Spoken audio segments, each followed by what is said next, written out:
All right, testing 1 2 3 1 2 3 testing. What's good, everybody? We're gonna let the people come in, and we're gonna get it in a second. I'm still setting up. Give me like 5 more minutes, man.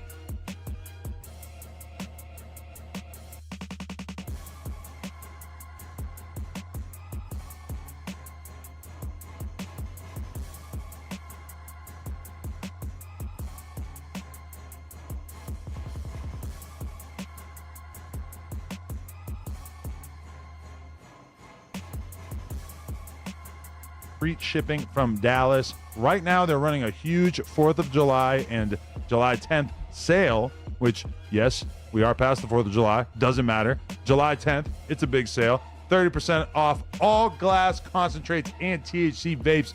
Use code NOJUMPER for extra savings. Anyway.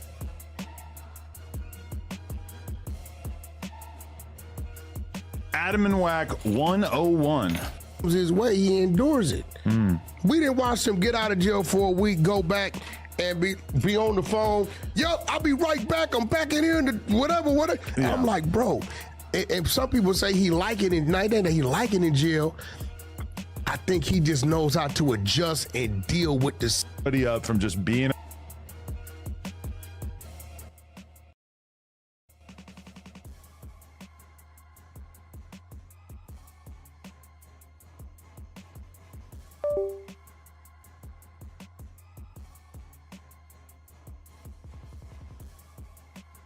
Around.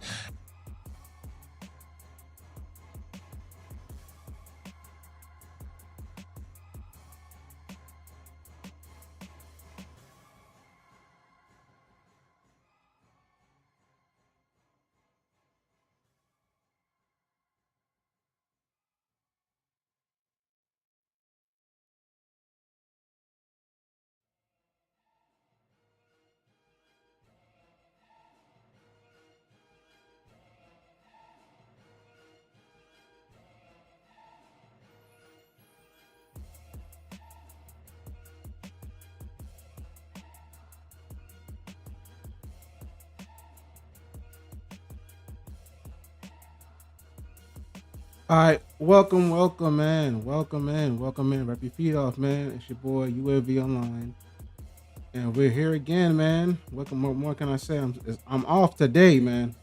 I'm off. I got another 16-hour shift tomorrow, but that's light cheese, man. Yeah, we're gonna get into it for sure. Give me like a few more seconds, and we're gonna get it in, man.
UAVONLINE test.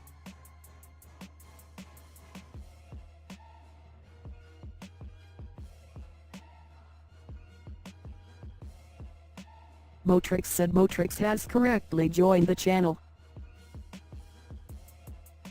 UAVONLINE test. UAVONLINE test.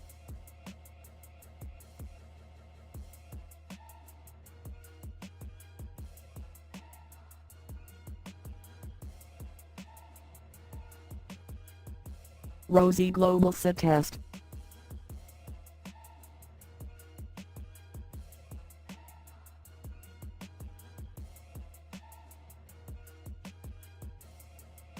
All right, man, we good, man.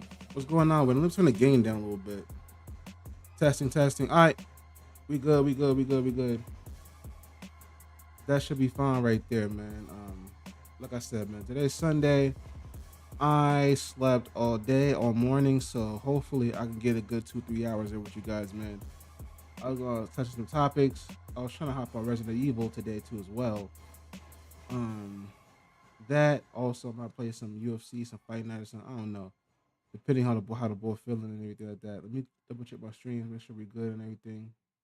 Shout out to my 2 viewers on X. Kick. I don't know how to grow you. Someone need to let me know how to grow my audience on Kick, because I mean, ain't nobody really watching me. I mean, maybe I'm not promoting it, but it is what it is, man. So today, man, we're gonna touch for extra today first, and then we're going King Pill. King Pill deleted his IG. We spoke on it yesterday, but I didn't really expand on it as much. So we're gonna double back on that. Also, Derrick Lewis won his match yesterday. He got a bad looking wife, and I mean bad in a good way. The UFC White House event, I don't know if that's real or not, but we're gonna touch on a lot of topics, man. Then we're gonna go ahead and Euro step into Resident Evil 4, man. So let's get into it. So today, 3 hours ago, Adam22 dropped a video for one of his podcasts, Whack 100, speaking on for extra, charging 50 grand for his appearance since his for the July incident. Now 50 grand, people might think that that might be outrageous, but honestly, man, if you think about it, he has a story to tell right now, man. So like, I mean, I don't really blame him. I mean, shit, a lot of people want to know what happened that day. I want to know what happened that day. Also, I want to know why he's not really messing with Adam22 at this point right now, because I mean, they were all cool. But yeah, let's get into it, man. Let's do it. And that's the main thing that I'm, I guess, a little worried about, is just that, like, I hope he still has that same charm that people like fell in love with. So I don't know. I still like it's weird getting back to regular life and just doing podcasts and stuff. Like, our boy didn't just have this like insanely traumatic thing happen to him. And it's even worse because you got the internet and like, you know, it's like, I know he's in there. He's probably not online that much or whatever, but I'm just seeing so many people just hating on me, hating on people here, acting like everybody is just like turning on him or whatever. And I'm like kind of worried, like, is he falling for these fucking narratives that he's probably hearing secondhand from people? Well, I don't necessarily know. I'm just kind of worried that. First and foremost, it wasn't a no jumper event it happened at. No jumper didn't give him the fireworks. Right, so 4Xers ain't gonna look at you or nobody in this building like they responsible for what happened. Right, I don't believe that. A lot of people gonna say, Adam, you're responsible. What you gonna do? Right. I mean, let me explain something to you. I remember spraining my ankles, both of them, when I was heavy in the trucking business. Right, when I was driving my own personal truck.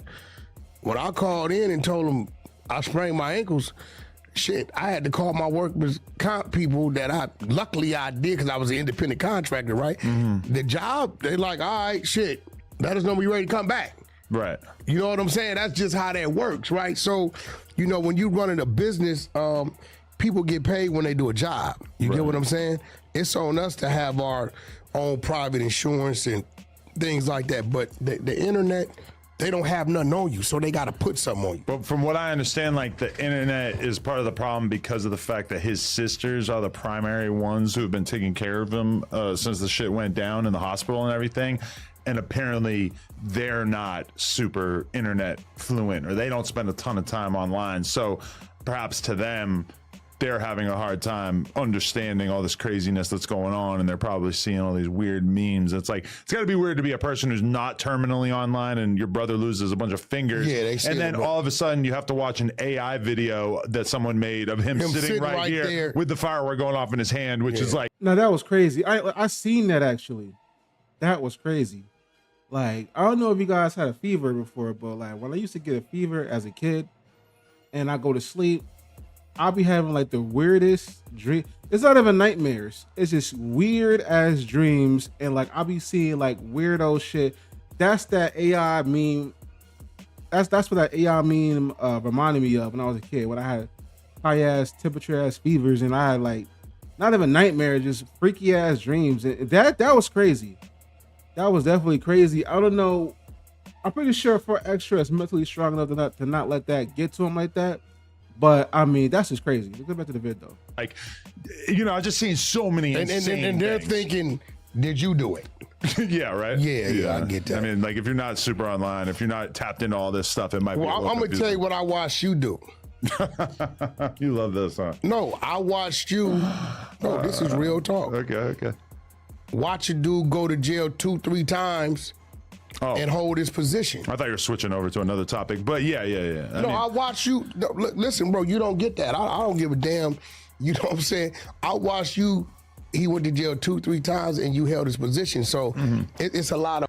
I would agree with Rack on that. He did do that. He did held a position for him when he got back out. He was really one of them dudes that really was helping him. You know what I'm saying? Now, I don't know, help like financially, but he was one of the ones that was like keeping his name alive every time he went back to jail. So I would give Rack 100 that. The value in that. Right. I watched you go over there to his neighborhood and support his video. Right. I watched you take it and put it up on your platform. Right? And I'm going to speak on it.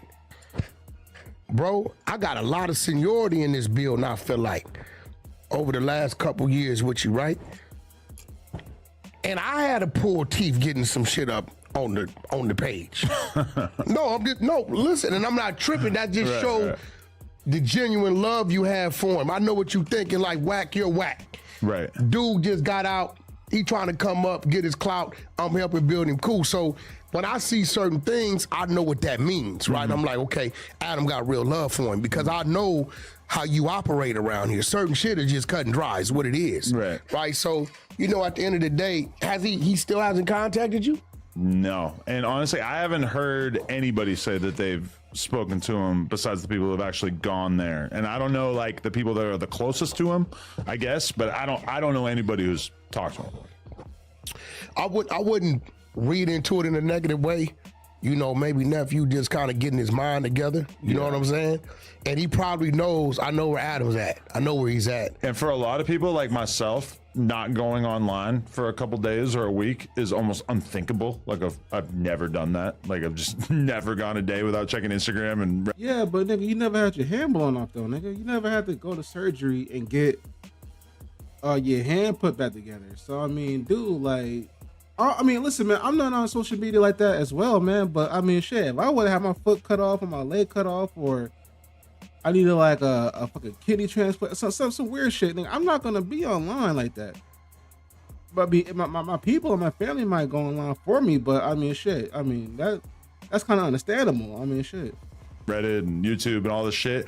For him, I feel like he's not terminally online. Like I feel like for him, just like letting his phone die and just being in his own world while he's dealing with this shit is probably a lot more intuitive to him. Like that's just, I don't think he's as internet obsessed as many of us.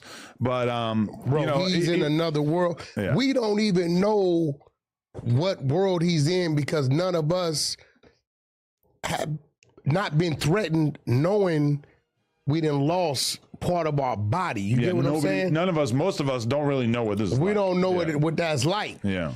You get what I'm saying? So you know, mentally, I know in the long run he gonna be all right. He's a warrior. He ain't a soldier. He's a warrior. You know what I mean? He's one of those dudes who come from dictating something and dealing with adversities when they're in front of him. But you know, me personally, I just been kind of giving thought to things I know I got going on outside of this that I could probably like, okay, listen, nephew, you want to come over here and do this, do this. I do know it's something you can do. You being you, me being me, we can probably through the no jumper type of politics and the people I know kind of probably walk into and get a meeting at Netflix to do that series because a lot of content they're gonna want to use from him here and know that you behind it to make it bigger. So, you know, I can put in a call or two to one of the dudes we know and a close friend I know up at Paradigm and start working that. Matter of fact, I'm gonna start putting it together just in case he wants to go that way. Yeah, I mean, like, You know what I'm saying? You know, the first thing that comes to mind is like, are they really trying to make shows about people who have done, you know, like dozens of interviews and vlogs, and there's already so much information about them out there for free on the internet? But then I think of somebody like Liver King, and he had a Netflix documentary recently, and I mean, nobody's more overexposed than Liver King in terms of doing every podcast, putting out reels every day, etc. So I feel like there probably is a version of that, because that's what, like, I've been thinking about this whole time. It's only 1 4 extras out of the West Coast, but bro. it's like, is this like, I've known people throughout my life in the BMX game, in rap, etc., who like suffer a major injury, and it just kind of feels like that just stops their trajectory in its path. And I feel like with him, there is a version of this in which he becomes way bigger, more successful, and is able to actually like make more out of this. And the reason why he has more life to himself because he got a team around him. Yeah. Like Adam, you just real modest.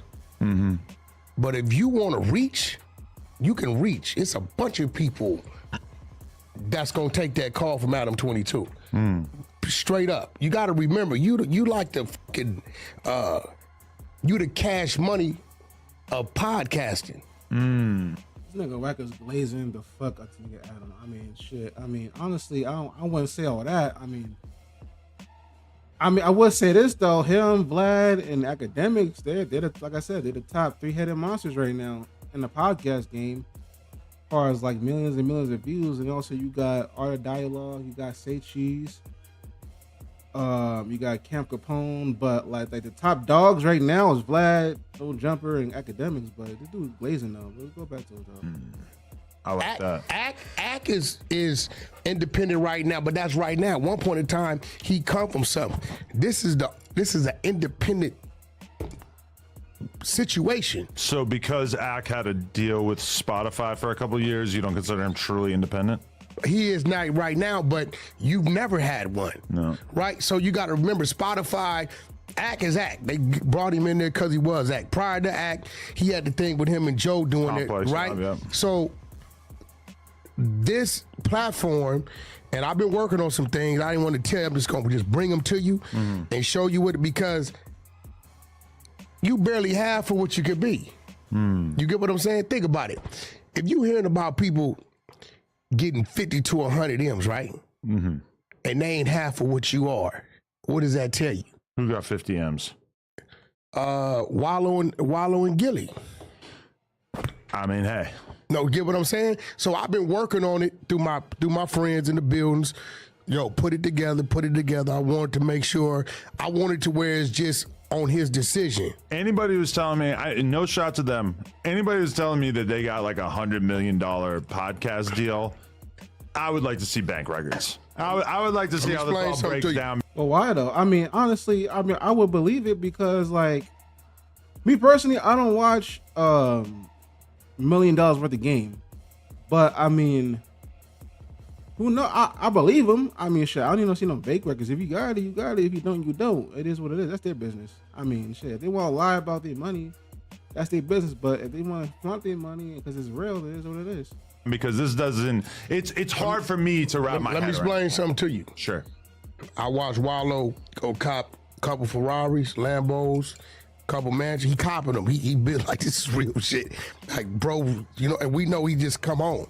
They did a big deal, a huge deal. So he's just buying multiple Ferraris. No, he having fun, but he got his bag is what it is, so it ain't no stopping it. He's good. So what I'm telling you is, I just haven't told you, but I got my people that's in them places putting together serious packages because we're missing like 10, 15 different streams of revenue that they control.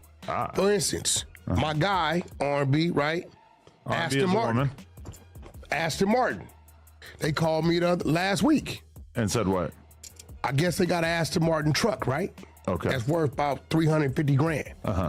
They said, Wack, would y'all like to drive a truck? 50,000 for 2 years for y'all. I said, put together a package. Look at this nigga Adam. This nigga, well, what's up with his face? He looks like so intrigued in this bullshit this nigga talking about. Well, where we can tie Aston Martin with no jumper. They're going to charge you 50 grand to drive it for 2 years? That ain't shit. I know it ain't shit, but still. But what I'm saying is, that's just the truck. They got another car. It was 15,000, right? The little two-door joint that you was driving, right? So I told them, put together a package where y'all can partner with no jumper on, you get what I'm saying? I did the same thing with Toyota. My guy Sam you met, I've been doing it with a lot of different people. I got my man Andrew Ruff at Paradigm, one of the chairmen, working on packages together in a minute. This nigga Adam, this nigga Adam is crazy. This nigga looking at this nigga like, dog, what the fuck are you talking about? So in the next couple months, I'm gonna put on the table this thing that's yours, right? Yeah, I'm here.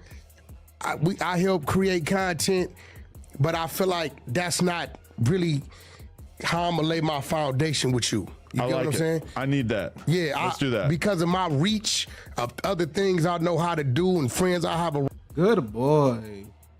Here's a doggy treat looking ass. around me. It's on me to I could do like other people say, yo, let me go build my own thing and do that. But at the time is right now. Yeah. You get what I'm saying? I can continue to. I can put another 10 stories on top of your 30. Right? So, you know, so that's just where we at. And like I said, with 4 extras, he know that he got a home with you. Yeah. And I think psychologically, he just trying to get himself right. But do you want to tell the world how much you heard he's looking for his first interview back? I heard he looking for 50,000. Yeesh. And I will say this. Yesterday's price is not today. But don't nobody give Wait, what? You don't think people are going to pay 50 grand for that? It's been too much. Maybe Gilly and Wallow could I'm do going it. to be real. If the photos wasn't out and the conversation wasn't out, then I'm going to be real. I think they'll pay 50 grand for a documented reenactment. Nah, no. I think the asking price is 50 grand, but if somebody came to him like, hey, listen, we got 25, 30 grand for you right now. Let's do like a 1 hour special, or let's do like an interview. No holds barred. Don't do no John Jones shit. We ask you a question, you decide to just up and leave because we asked a person. Nah, nigga. 30 grand. I think, listen, if I was Adam or Vlad or fucking Cam Capone, one of them dudes, I'll be like, yo, I know you asking for 50 grand, but we got 30 for you right now. 4 extra is not that dumb. He's not gonna leave 30 grand on the table. Now, granted, I'm pretty sure people are knocking on his door saying, hey, we got the 50 grand, but I don't know yet though. Because this is pretty much a hot topic right now. And if I was Vlad, definitely Adam. Academics, I don't think academics would do it. Because, I mean, man, I don't know. But I think like the top big heads, especially white folk, they really interested in black people business. So, I mean, they would do it. Adam need to stop being stupid and hop on this right now. I mean, now Adam did say he didn't want to pay 50 grand just for them to do an interview for every other YouTube content creator just to clip the fuck out of it and put it on their own page. I get that part. I get it completely. But you can copyright it though. You can be like, hey, nobody can, nobody's gonna be cutting and pasting and drawing this shit. You're gonna get violated by the YouTube algorithm if you cut my interview. I think Adam or Vlad should do it. They got the money to do it. If not, Camp Capone or Art of Dialogue or La Bamba. I don't know. I don't know who else. I mean, shit. $1 million worth of game. Shit, they got $1 million to do. They can wipe their ass for 50 grand, my nigga. So they need to go ahead and do that, man. I think Adam should strike when the iron's hot. Listen, Adam did a whole docu-series for this nigga King Pale for free, and that was a fucking dud. Nobody really cares about King Pale like that unless he's talking about somebody else. 4 Extra has a homegrown story, and people has been bugging the fuck out looking at the nigga head. So when back 100's talking about, oh, he's trying to leak the pictures, and nah, man, nah. The pictures is what got him to the dance. That shit look crazy. I will show it to you right now, but I can't because YouTube is on that Fugazi shit right now. But I would do it. Be like, Flow Extra, listen, I know you want 50, but I got 30 for you right now in cash. It's a double thing. No Cash App, no PayPal. Straight duffel bag. Drop it on the table. Hey, 30 grand for you right now. Let's get it. All I need is like a 90-minute interview with you, 2-hour interview with you. He will do it. And you know what? You can make the pot sweeter. Be like, hey, listen, we'll give you a percentage of the streams and revenues of the interview. He'll take it. Okay, that sounds insane. That's what 50 grand sounds. I'm gonna put it in perspective to people. 50 grand don't sound the same, man. It don't. 50 grand does not. Listen, John Jones is asking for 100,000 just to walk out the house, just for him to walk out the interview mid-interview because the interviewer is bringing up Tom Aspinall. Nah, 50 grand is doable. And like I said, you a hustler. You from the streets. You can us them down to 30 grand. Come on, man. You can definitely do that. That's not crazy. How many views I would need to get in order to pay somebody? Yo, you would get your views back for sure. You would get your views back instantly. Dude, you would get your views back instantly, man. 50 grand, bro. He's a PS. Adam is a PS, and on the models and equipment and footage alone from his X-rated adult videos, he's already spending 50 grand or more doing that. With these models and lawyers and blood tests, making sure you don't got no STDs and shit like that. He can do it. Listen, Adam could wipe his ass for 50 grand. He's just being cheap. 50 grand. And also, they feel like as though since they got 4 Extra where he's at right now, he needs to be loyal and shut up and just go with the program, go along and get along. But nah, man, listen, 4 Extra got leverage right now. He got a story. People will get it. I don't know how hot the story will last for. I don't know how long the story will be hot and entertaining for. But for right now, 4 Extra is striking when the iron is hot, man. He's a free agent. I don't know if 4 Extra signed a contract with Adam, but let's go back to the vid, man. 6 million. That's what I'm telling you. That's gonna be tough. Yeah. What I'm telling you. I might have to let somebody else pay that 50 ball, and then he can come back. But to this watch this. But if you do that, then nobody's real. I mean, why do all that when you can us them down to 30? You could talk them down to 30. You could shoot him to 30, give him a percentage of the views, but he don't want to do that though. He don't want to do that, I guess. But I'm telling you right now, man, if you ain't the first, you last, man. Because after they do that, everybody is going to be like talking about it, clipping it, reposting it. I know for sure I will, dead ass. But it's like, bro, like, you start being cheap, man. Do it. Adam can wipe his ass for 50 grand right now. Vlad can wipe his ass for 50 grand right now. Vlad would do it. Because like I said, this is a very hot topic right now. Like, do it, motherfucker. Why? Like, these boys are crazy, man. I don't know. Somebody like Vlad. Yeah. That has the paywall he has, right? Yeah. Will pay that type of money to do a reenactment. No, he will not do that. Why? Listen, why do all that AI Steven Spielberg shit well, he can get it straight from the source. Listen, we don't want to see a reenactment. YouTube would not even allow that unless you want to do some fucking Tubi type shit. Dude, all we need is an interview. We don't need no reenactment of his hand blowing up. You don't need no first 48 lifetime dramatization of a nigga hand getting blown off in fucking Vernon Ave and fucking figure out. We don't want. We just want his side of the story, man. That's all we really want, man. Just stop with the weirdo talk and let's get the interview, man. Probably 20, 30 minutes long. Why would anybody want a reenactment? Because that's what I'm saying. This nigga Wack is drunk as a month. He's drunk right now. Wack been drinking on that jungle juice, man. he's sick. No, people like to see shit. No, nigga, you like to see shit. Nah, man, that's you watching two girls in one cup and niggas chopping their hands off and you's a nut ass freak boy. I don't know who want to see that, man.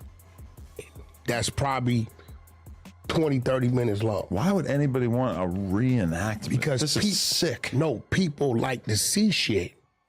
They don't like to see someone. They do. What's the sister name? I think they did one with her. Yeah, people like to see that, but YouTube blocks shit. Dude, my channel would be like shot the fuck up if I was to post the X-rated photos of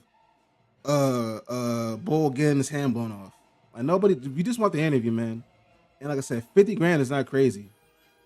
Like I said, man, you got John Jones talking about, oh, I need 100 grand just to leave the house, just to like leave mid-interview when they bring up Tom Aspinall, man. Come on, man. Hey, chill the fuck out, man. The sister name who had the car accident out of Watts. Apple Watts. They did something with her. You up on her, right? I personally would. Yeah, but nigga, she needs the money though. She's not going around talking about I need 50 grand. No, nigga, look, I don't know how it goes with Medicare or Medicaid or whatever the case may be, but Shorty is living her Professor X from X-Men lifestyle right now, man. She's on a fucking wheelchair. She's missing an arm. Also on top of that, I don't think she got no income besides streaming, or I don't know if she got an OnlyFans or something like that, but that's crazy. Pay for actually what he's worth, man. 50 grand is not that big of a deal, especially if you got, this nigga got 4.9 million views, right? Also, he has like a little top tier subscribe thing he has a membership program too. And also he's a PS. So, yeah, he's getting his money back. 50 grand ain't shit. Like I said, tell for extra. Hey, listen, I know you want 50 grand, but we got 30 for you right now. What's good? What's poppin'? Let's get it done. Sign the contract, nigga. We can get it going. And for extra will be even bigger, and he'll get more interviews. And he get from there. I've asked for extra. I'd be like, okay, I want 5-10 grand per interview. And you can line up 10 interviews a week for 10 grand a piece. That's 100 grand. Stop playing, man. Wouldn't even want to be in the business of offering. And he could, and like he's promoting the shit. Niggas is calling him up. I think he was on IG talking about some blue strips. I don't know what the fuck a blue strip is, but he's promoting. He's getting to the bag, man. Like, bro, he don't need to be fighting anymore. He could be a name like Charleston White, Little Boozy, Aaron the Plumber, all that shit. He can get back. Matter of fact, he can get back on Pop of the Balloon right now and get some money. So what are we really talking about right now, man? To do a reenactment of him losing. Man, let me tell you something. If 4Xers wouldn't have a problem with reenacting, standing on the court, how your day went that morning, they already got the clips of him clowning with the shit in his hand. If he wanted to do it, shit. I mean, sure, listen, we could do it. I'm just saying, I'm not going to be like in a bidding war for this. No, I'm saying if he wanted 50, if that. You don't have to be in the bidding war because you got the nigga number right now. I'm pretty sure nobody hasn't really made a real offer yet. If that was the case, he would have been promoting it right now. He would have been promoting it right now. Hey, this is for extra off the back of Vernon Avenue. I got this interview set up with XYZ coming up next week. Tune in. Like, he hasn't made no videos, no content like that. So right now, he's still a free agent. So go ahead and listen. Talk him down to 30 grand. Get it done. That was his thing, right? I would never pay anybody 50 for anything ever. Nigga, I'm pretty sure if fucking Picky or Cherokee to ask somebody was like that, or I bet you what, if Cardi B was to come up to Adam like, hey, this is Cardi B. real deal, like the real Cardi B, and tell Adam, hey, listen, give me 45, 50 grand, and I go shoot an X-rated video with you with leaning the plug, like right now. He'll pay that 50 grand, and he will blow the fuck up. He's hustling backwards, man. It just would never make sense. That's you can't say that. Well, You can't say that. That's because it depends on what the situation is, right? I suppose. But what I'm saying is, it is ways where that deal makes sense. Him sitting down on a podcast, right? That probably don't make sense to nobody, right? No. But if you give somebody 20 minutes, 15, 20, 30 minutes, a little something exclusive. What we need is a crypto coin. CoffeeZilla, what do you think of this idea? We do a 4 extra crypto coin, a meme token, whatever you want to call it. We drop that, and then that provides the income. Because literally any of those meme token people would do this. Well, I'm going to tell you like this. People Just give him 30 grand. Easy. Get him 50. Tell him, hey, listen, now you want 50, but we got 30 for you. You'll do it. He's not going to leave no money on the table like that. going to the feds over them type of tokens, I'm cool on that. Okay. Not only they going to the feds, That's what CoffeeZilla wants. They suing the people who they doing deals with. I done seen a few people caught up in them lawsuits. Like, they'd come pay an artist to do a deal promoting it. I heard the Hawk Tua girl gave up her Twitter. Who? Never mind. Y'all don't know who that is, bro. Hawk Tua sound like a Louis to me. It is. That's a fact. Well, it's like a sucking thing. Hawk Tua. And you should just go hit on and go that way, bro. I was just Dead ass. Like, what's on, man? You doing too much, man. showing you what it would look like. Anyway, moving on. Get well soon, 4 Extra. I'm hoping to talk to him in the near future. We had a situation that took place on Tuesday, and I know you've got a lot of thoughts about it. Talking about when you got marked out. Zero marking out happened right here. I don't know. He put the audio out. You tried to put it out on mute. He put the audio out. He put out.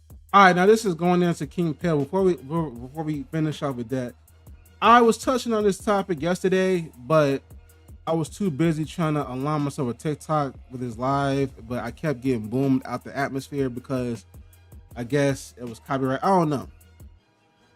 But TikTok is some real shit. But like I said, yesterday, I was explaining that Christopher Lovejoy right here for the video once again. Then King Pill talked all that and got marked out, bro. Can't no nigga tell me what I meant, nigga, in my lyrics, in my song, bro. You made a song and you dissed all the trades in your song. When you ran across some real trades, nigga told you, nigga, you wasn't dissing my hood.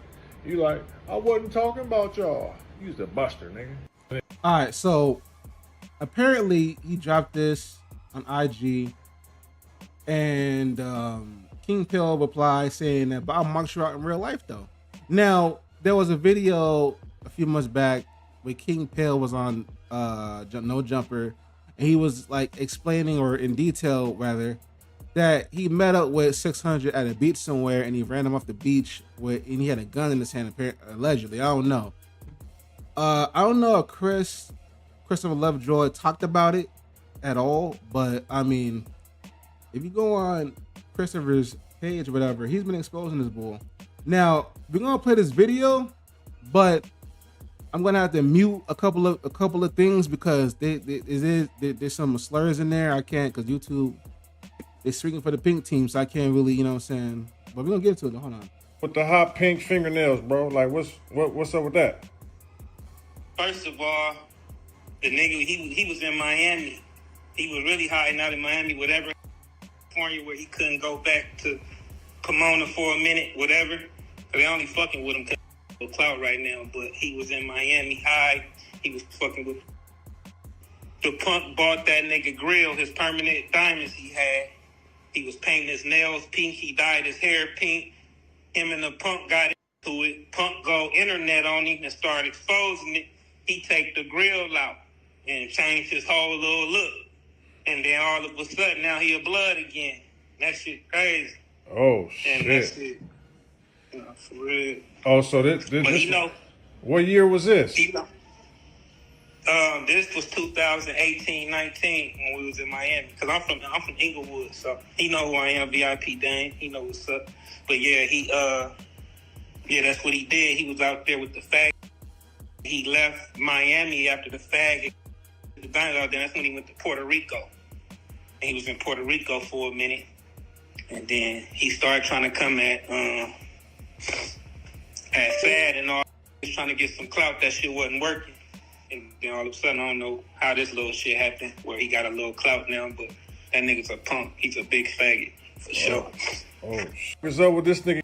Hopefully YouTube don't boom me, but like I try my best to block it out. But I'm saying I'm not a professional at that. But yeah, so I guess apparently King Pill deleted his IG, and now he has a new IG that's 400 followers. Yeah, 400 some odd followers. Yeah, 40,000. I don't know why he would delete it though. I mean, shit, you just explain your side of the story. But this is King Pill right here with red hair and pink fingernails. Let's see, how he from Inglewood, but said the F. I guess the F word is derogatory to the Inglewood family bloods out there. I don't know. I know he not lying. I sent it to Cream Pill and he blocked me after that. And normally he would talk S, but he had nothing to say about it. So it might be true. I don't know, man. There's a lot of thugs out there, right? That be on the down low. I don't know, but it could be real. I mean, to delete your IG, I mean, shit. Like you could probably claim you a sweet thug and probably get more viewers, man. That's crazy work. I don't know. Also, your man posted this up too. This is my before picture. Oh, whoa, wait, hey, yo, chill. That's crazy work. That's crazy work. Yeah, man. Like I said, a super badass. He commented on it. I haven't laughed this hard since I seen you run up them stairs. My kids up here. My kids. Yeah, man. This is crazy work, man. I don't know why he would post something like that. That's crazy. That's crazy. And also, like I said, King Pill. I mean, does he? Let's see if his new IG is up here. Hold on.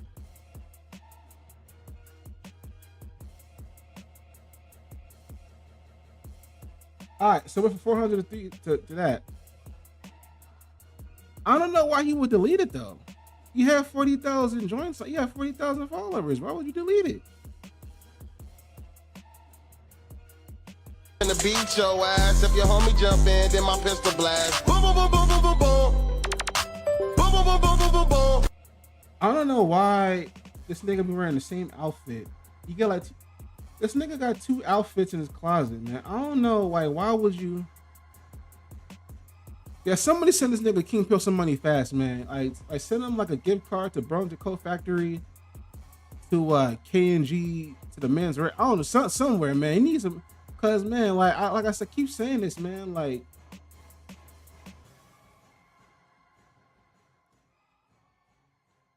dude, this is sad work. Like, dude, come on, man. Why you dressing like a PS2 character, my nigga? Like, this nigga dressed like Nori from Devil Jam Fight for New York, man. Every time I see this nigga, he wears the same. Is either the green one or this. Either this one or he looks like this nigga right here. Man, bad word. Let's go back to Adam now. You didn't hear what he said? He put out that video. Fool, my homeboy saved you. Yeah, ain't nobody between us but air and atmosphere, but my homeboy is saving you. I'm gonna knock the basketballs off your wall. I know you don't believe the things that you're saying right now. That's what he did. That's what he said. Because in reality, okay, so he waited today. Yesterday was the day that we were talking all about it, because today's Thursday, so Wednesday, the podcast happens Tuesday. He tries to fight me Tuesday night. We talk about it all day Wednesday. We're doing podcasts. We're talking about the whole situation. Then Thursday is today. Today he finally puts out the clip where he claims that he marked me out. And if anything, I saw you push him up. I saw you push him exactly. He does not push me at any point. Granted, my push, not a serious push. I go like that. I get away from a little tiny, like get out of here, you nasty, smelly bum. And then he posts the clip afterwards, which is like he has a perfect opportunity. He could have swung on me. Instead, he takes a few steps back, pulls out his phone, turns his phone on, and then all of a sudden, oh, hold me back, hold me back. Banging. Use a bitch, use a hoe, use a cracker. But you know why? You know why he pulled that phone out, right? Because he wants the content. No. He pulled that phone out because I'm telling R&B. I said if he go in that pod, that space behind bro, the cubicle, he gonna pop his ass. This a fact. I said, boy, if his ass go in that cubicle. So that's why he pulled his phone out to make you think about it. You think that was a scary because move? He already had did enough to give you reason. You got to remember his persona. No, a lot of people are telling me that is not how it works in Los Angeles. And actually, because I said on the podcast that if he had punched me, that I would have popped him. That's a fact. And people are telling me that really that's not enough of a justification to do that in Southern California. He looked like he had 5-6 gang members in there. Boy, what is he talking about? With Karen comes Darren. And I mean, I could just imagine the arguments I could make in court. Like, hey, here, look at this video of him in his ops hood waving a gun around. They ain't met Darren. That was like 3 weeks ago. They ain't met Darren. Officer, I don't know. It was big black guy. And he had tattoos all over his. And that's what I'm saying. Like, you got George Zimmerman shooting Trayvon Martin, and Trayvon Martin didn't have no gun on him. And that was in Florida, but granted, like Trayvon didn't have no gun on no weapon on him. Yeah, he had a bag of chips with a can of Arizona sweet tea on him. And he got boomed out of here, man. And like George Zimmerman got left free. Now, granted, that's in Florida. That happened 10, 20 years ago, whatever the case may be. But like I said, man, Adam would not see no jail time shooting that nigga. He makes a good point. He did have like a gang of members with him. And like I said, man, he got the complexion for the protection, for the connection. This nigga Adam is not seeing no jail time for that, man. At all. Let's go back. Face and he pushed me, and I didn't know what it was. Other black guys. So I just shot him like 7 times. Headshot. He had a bunch of black guys with him. Hey, what you mean 7 times? Because he had these big boobs and I didn't know what was going on. Officer, I was scared of the Bloods. There you go. You know there goes Darren. What I would have said to the cops, if the cops shut up. And then, you know, the sad part about it ain't lying, man. Like, dude, this nigga is a felon. He's been in prison in and out. Like, bro, like he can definitely get away with it, man. He can get away with it. Stop. Same thing with the Jennifer Harrison, the Afeni Muhammad case, man. Like, leave niggas alone, man. Stop thinking you hard. You can just debo a nigga, and then when somebody posts up that thing and then start blasting, I mean, that's your ass, man. Like, leave niggas alone, man.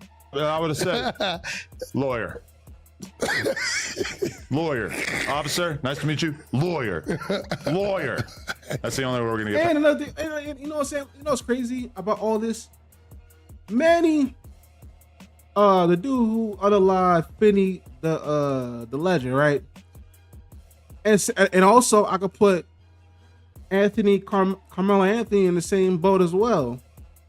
After they did what they did, they straight off the bat just said they just claimed self-defense. Freeze. But drop the weapon. Freeze. Go. Oh, self-defense. Like no. Get a lawyer. Lawyer, nigga. 2 syllables, nigga. Lawyer. Don't be saying self-defense. Don't tell them niggas nothing. With the lawyer, this nigga Adam got lawyer money, man.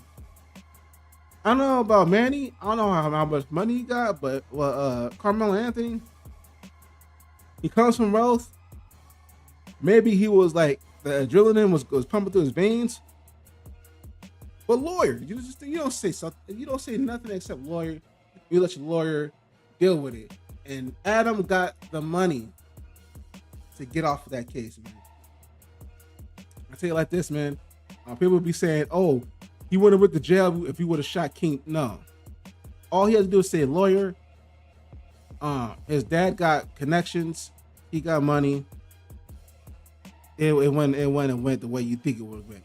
But hopefully, but long story short, I'm glad it didn't go that route. You know what I'm saying? Because if we don't listen, I don't want to see nobody get shot unless they really deserve it. You know what I'm saying? So back to the story. Pass that. That's it. Anyway, so Alex Castle to the rescue. Let's go in order. So you saw the situation that took place, and you claimed in the comments on Instagram that you were very, very proud of me for instigating the situation. Yeah. I initially defended myself. However, when I went back to look at the footage, I really did bring it up.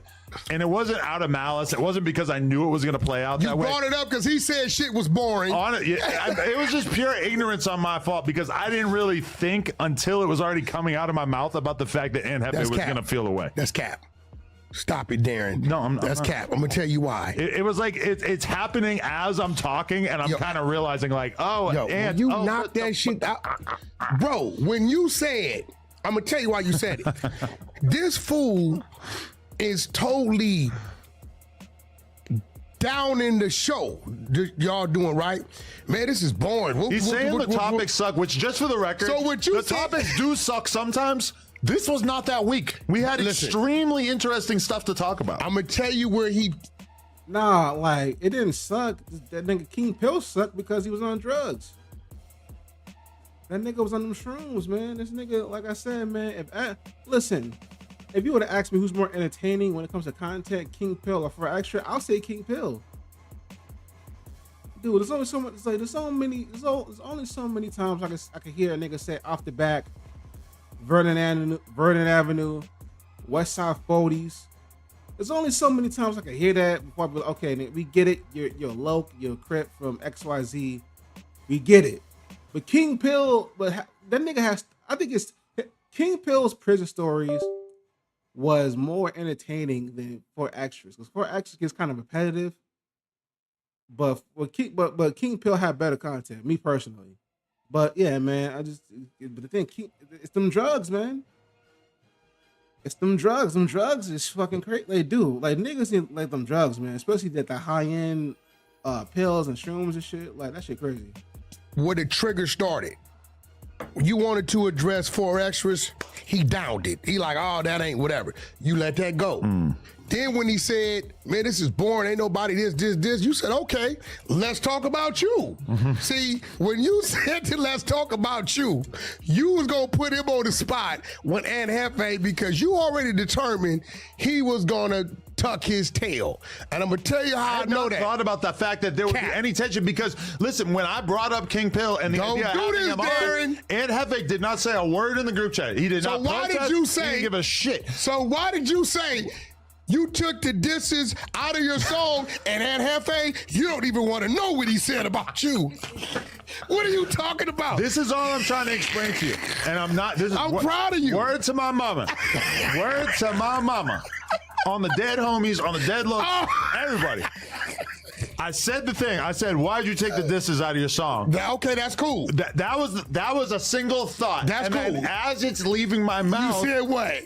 I kind of see a little bit of a reaction from Anne Hefe, and I say, because actually, you might feel a way about, or you listen. It just came out like I wasn't thinking, and this nigga laughs like a defective Windex bottle. Like, why you laugh like that, my nigga? I'm gonna be honest with you. Most of the time that me and it's not that funny, bro. Chill the fuck out. My girl have ever had a big fight, it's because I say something without thinking about it. I say something and it just turns out to be super offensive, super mean, super up. This is not like a new thing in my life. I was so proud of you. But all I'm saying is people tend to attribute like evil genius to it when it's like dumbass. I know they're gonna hate this explanation. I know they're gonna hate this. But also that is like what you want me to do. You know what I was doing? You want me to set these guys up. You know what I was doing? Yeah. 6ix9ine boys. Yeah, Adam, yeah. Yeah, Adam. Yo, I was like, yo, this now it's up. So now I'm watching. Yeah. And here comes Dumbo. Lush. Here comes dumbass Lush. Why does Lush get blamed for everything? Because Lush thinks he's you. See, you can get away with shit. We talk, Adam, we are I programmed myself before I walked in that door, right? 60% whack, 40% Cash Jones. Because I know you gonna say some crazy shit. Right. Right? So yeah, you know that, right? So people ask me, how do you deal with Adam? I said, Adam is my therapy. He is the way that I'm getting back to normal. Nah, Adam is your master, nigga. Let's be real, man. Because the other people, the person I am, he's not, bro, gang banging mentality isn't normal. Yeah. Right? Straight up. You wanting to sock somebody out because a look isn't normal. So you are great therapy for me to get back to normal. If I can deal with you and the outlandish If you're looking for Adam 22 to give you normalcy, then you're not normal yourself, man. That's like me saying, I read and watch up on Charles Manson videos and books just to bring me back to my normal self. Like, come on, man. This nigga like leases his wife out for beautiful pleasure, man. That's not normal, man, at all. crazy things you say, that's getting me to normal. Right? You know, I know how to trigger you too. That's why when I get tired of it, I do shit that I know will piss you off. Oh, Brent, I think later on when you look at this shit, you're like, yo, he did that shit on purpose. Okay. He did this, that, and other. But that was great. Now, and Hefe is in the trick bag. Right. Now, I had never even heard the song. So I didn't know, right? Have you heard it now? Yeah, I went and listened to it today. Because the remix that they got 12,000 streams. It has. Oh, you listen to the audio. Spotify. Well, the video that we dropped, he censored it and took it out because there's a couple of different things he says in the original one. I remember you said you wasn't going to release it on a No Jumper platform for a reason. Well, I said that because they filmed clips to put in it in Forrester's neighborhood or whatever. That's when I said, listen, I'm not trying to put that out on the platform. Then they censored it and then they took those clips out because keep in mind, in New York, when we went to do all those vlogs with Bobby Shmurda and all that kind of shit, I'm in the car with Hit J3, Bomb to Juno, and King Pill, and we're listening to the song, and Hit J3, I think in that moment for the first time realized like, yo, it's not a good idea for G Uno to be on this song because of the fact that there's stuff that you're saying in this that is meant only for your local ops in Pomona, but it's gonna put Bomb to Juno in a weird position in LA. I'm not even 100% up on exactly what this is. We're a bad look or whatever. But Hit J3 raised the issue and basically just said, from his perspective, that's not a good idea. You guys should at least take those words out because that'll show that you're being respectful of the politics, which I think was probably a good idea. Yeah, that's real. If it wasn't for that, I probably wouldn't even notice that he took the shit out of the song. So, I mean, me asking about it was basically just a follow-up on something that I already knew was something they were talking about. So now it gets weird because Lush has been to start pushing the envelope because he says, I bet you didn't even know that the song was going to get that big, did you? Right? So now, I was trying to shoot somebody. So now, and Hefe kills it. Man, we ain't for the pot because he know eventually somebody's gonna say, "Well, what did he say?" Because you got to think about the mentality of an Ant Hefe, where he's a serious street dude. He's done a bunch of time. He's respected. He ain't had a mark out moment in the social media world, etc. You know, a lot of us are kind of used to being involved in a bunch of messy shit. He hasn't really gone through all that. Yeah, he ain't had none. But you know that he's getting warned and having people on his bumper and telling him, hey, No Jumper is going to basically clown you, line you up, make you look stupid at some point. And from his perspective, it's like, well, I keep going in there and doing podcasts and it's cool every time. Adam's been respectful of me, so I don't really think that's going to happen. So I feel like in Ant Hefe's head, he's on high alert where he knows that he could easily end up in a situation that would maybe make him not look the best, and he's got his guard up. He does not want to make anybody think that it's okay to clown what he's associated with. That was the only situation, because overall, Ant's a neutral guy in the building. He's not pressing shit like that. Yeah, he's chilling. He's doing podcasts. Nobody has an issue with that. You get what I'm saying? Yeah. Nobody. So that situation only because what the bozo did is said, and even then he put Ant in a situation because what Ant says, you didn't diss my hood, right? Well, technically he did, because when you diss the Trey, you diss everything across the board. You can't say this and then exclude that. But Ant is coming in here trying to pod and conduct his business, right? So he really was leaving it alone, and he was checking dude temperatures. Ant did some YA baby shit.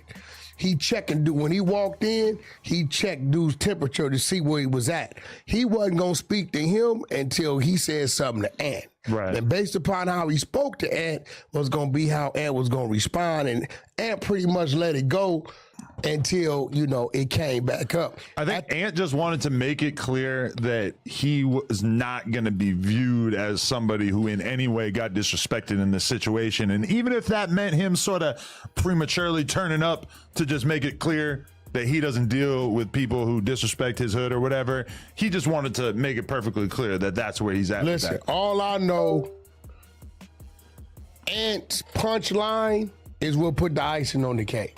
What? So what we doing? Them squabbling words. I don't care if it's you and your brother, you and your relative, and one of y'all's a Damu and one of y'all's a Kiwi. So what we doing mean you doing it, right? After he didn't answer, Ant went on to roll his blunt. Oh boy over there like he got a nerve problem. Leg bouncing, the chat eating him up, telling him he got marked out. See, what you got was what he had for Ant, but he didn't want to approach Ant with that. Like that, bro, everybody know Adam ain't passing no money in this building. You come in this building looking for some money, you shit out of luck. Instantly. Like he thought he was going to get paid 5 minutes after we finished. You already told him, you said hit bro, and he gonna pay you, right? Yeah. So. And even like, I told him, I'm like, he'll get you paid by the end of the hour. That's a fact. That somehow still was not good enough for him. That's when I was like, oh, right, this is about something else. That's a bro. You he gotta know you understand, lined him. But this is hours after that, because keep in mind, that's a 4-hour podcast, and that situation probably happened like almost 2 hours into it. And so the chat is going nuts. You know how it looks. His when phone is going you crazy. see the chat at a normal speed, and then something like that happens, and then the chat is all of a sudden, it looks like a Kai Cenat chat. Like it's just going nuts. It's going nuts. And the thing is that they were both seated in such a way that they didn't have to turn their head. They didn't have to do anything to see it. They're both perfectly in the line of it, and the chat is like 90%. Listen, King Pill, use a bitch, and have let me stood on explain business. something to you. The chat was whooping his ass so bad, Munchie B could see it. That's a fact. You know what I'm saying? I mean, he probably knew what was going on without having to look. Well, he tried to curb it. Munchie B tried to curb it. He tried to like move on and start talking about other things, you know. But you know, his homeboy called in today, was calling me all day. Some dude named Time Bomb. It was like 4 or 5 of them on the phone, highly upset because they called me a month ago. And I told him, I said, bro, believe it or not, King Pill's the face of 456 when it comes to social media. Yep. So everything he's doing, when he's walking in with his shoes off and shirt off, that's a representation of y'all. I said, when he do something totally out of line and they was bothering him, that's a neighborhood that you never see in the blogs about anything, no BS. Now it's like 456 got punked, 456 got they don't know how to psychologically deal with that because they don't come from that. So this is the guy that you did the little interview with? Yeah, that's earlier? one of them. But see, when he first met King Pill, he was with a Crip that had all kind of disrespectful tattoos on his face. Really? And they chased him down then. So he said this time, you know, a lot of homies was, you know, people from Pomona ain't really had to. The closest thing to push come from Big Percy, who be with Snoop.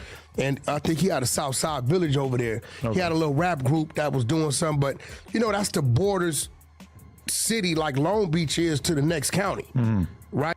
All right, we're gonna move on to the next topic, man. Yeah, man. What have they talking about? It's not no smoke. It wasn't no smoke with me and that dude.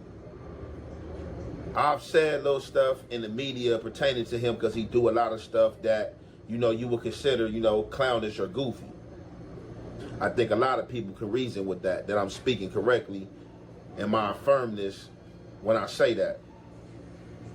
So I was already kind of feeling like stuff was going to be funny this day. I just didn't know in which the funniness and form it would take. We make it to no jumper. I get to no jumper.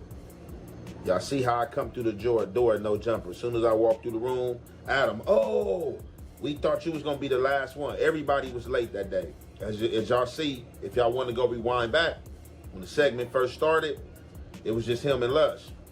Everybody started falling in one by one. I fall in. They was expecting Tania before me.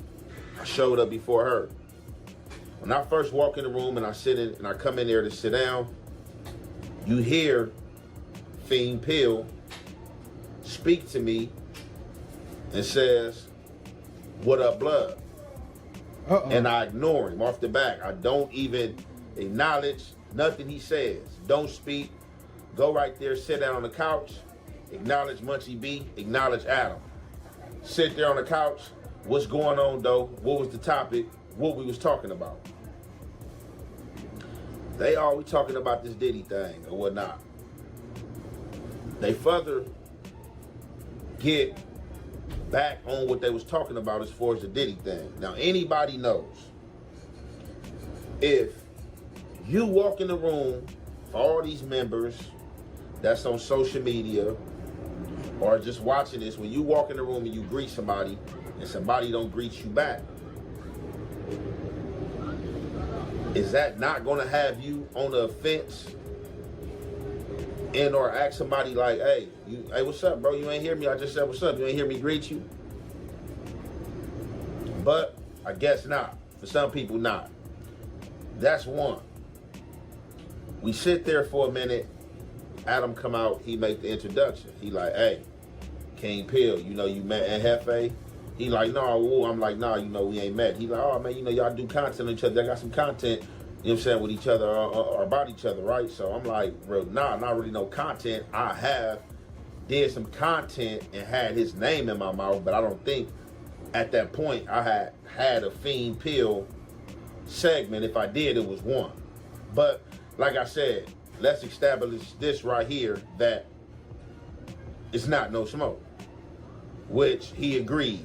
So he furthermore laughed and was like, what's up with my boy, Fat Hefe?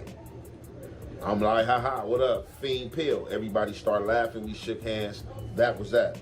Now, what a lot of people didn't pay attention to is what I did when I first came in the room and I interjected and I said, what's going on? People talking about they got ops in the room. When I was on my way over there, my people was watching No Jumper Live and they was in the chats and they in the chats like, ooh, when Ant show up, dang, they got King Pill and Ant in the room. So people play into these comments. A lot of these gangbangers play into these comments, what these comments thinks and what these comments got to say, and a lot of these comments be civilians. So off the bat, when I come in the room, I'm like, who's supposed to be enemies? Nobody say nothing. I didn't put no name on there, but I just wanted to address who was supposed to be enemies in this room. Do anybody feel they got an enemy in this room? He didn't speak up. Obviously, he didn't feel like I was an enemy. Munchie B spoke up like, oh, who enemies? Who this and that? They talking about Big U, this 60 thing. I really didn't, furthermore, fall into the line of conversation with that. I just wanted to ask and have that out in the open. Is there any option here? You know what I'm saying? We in the building. Is there any problems? You know what I'm saying? Everything was good. Now, let's get into the second half of this content. Yo, all right, I got a question. As long as King Pill, I feel like he's like primarily interested in talking if we're going to be talking about him. So let's talk about this.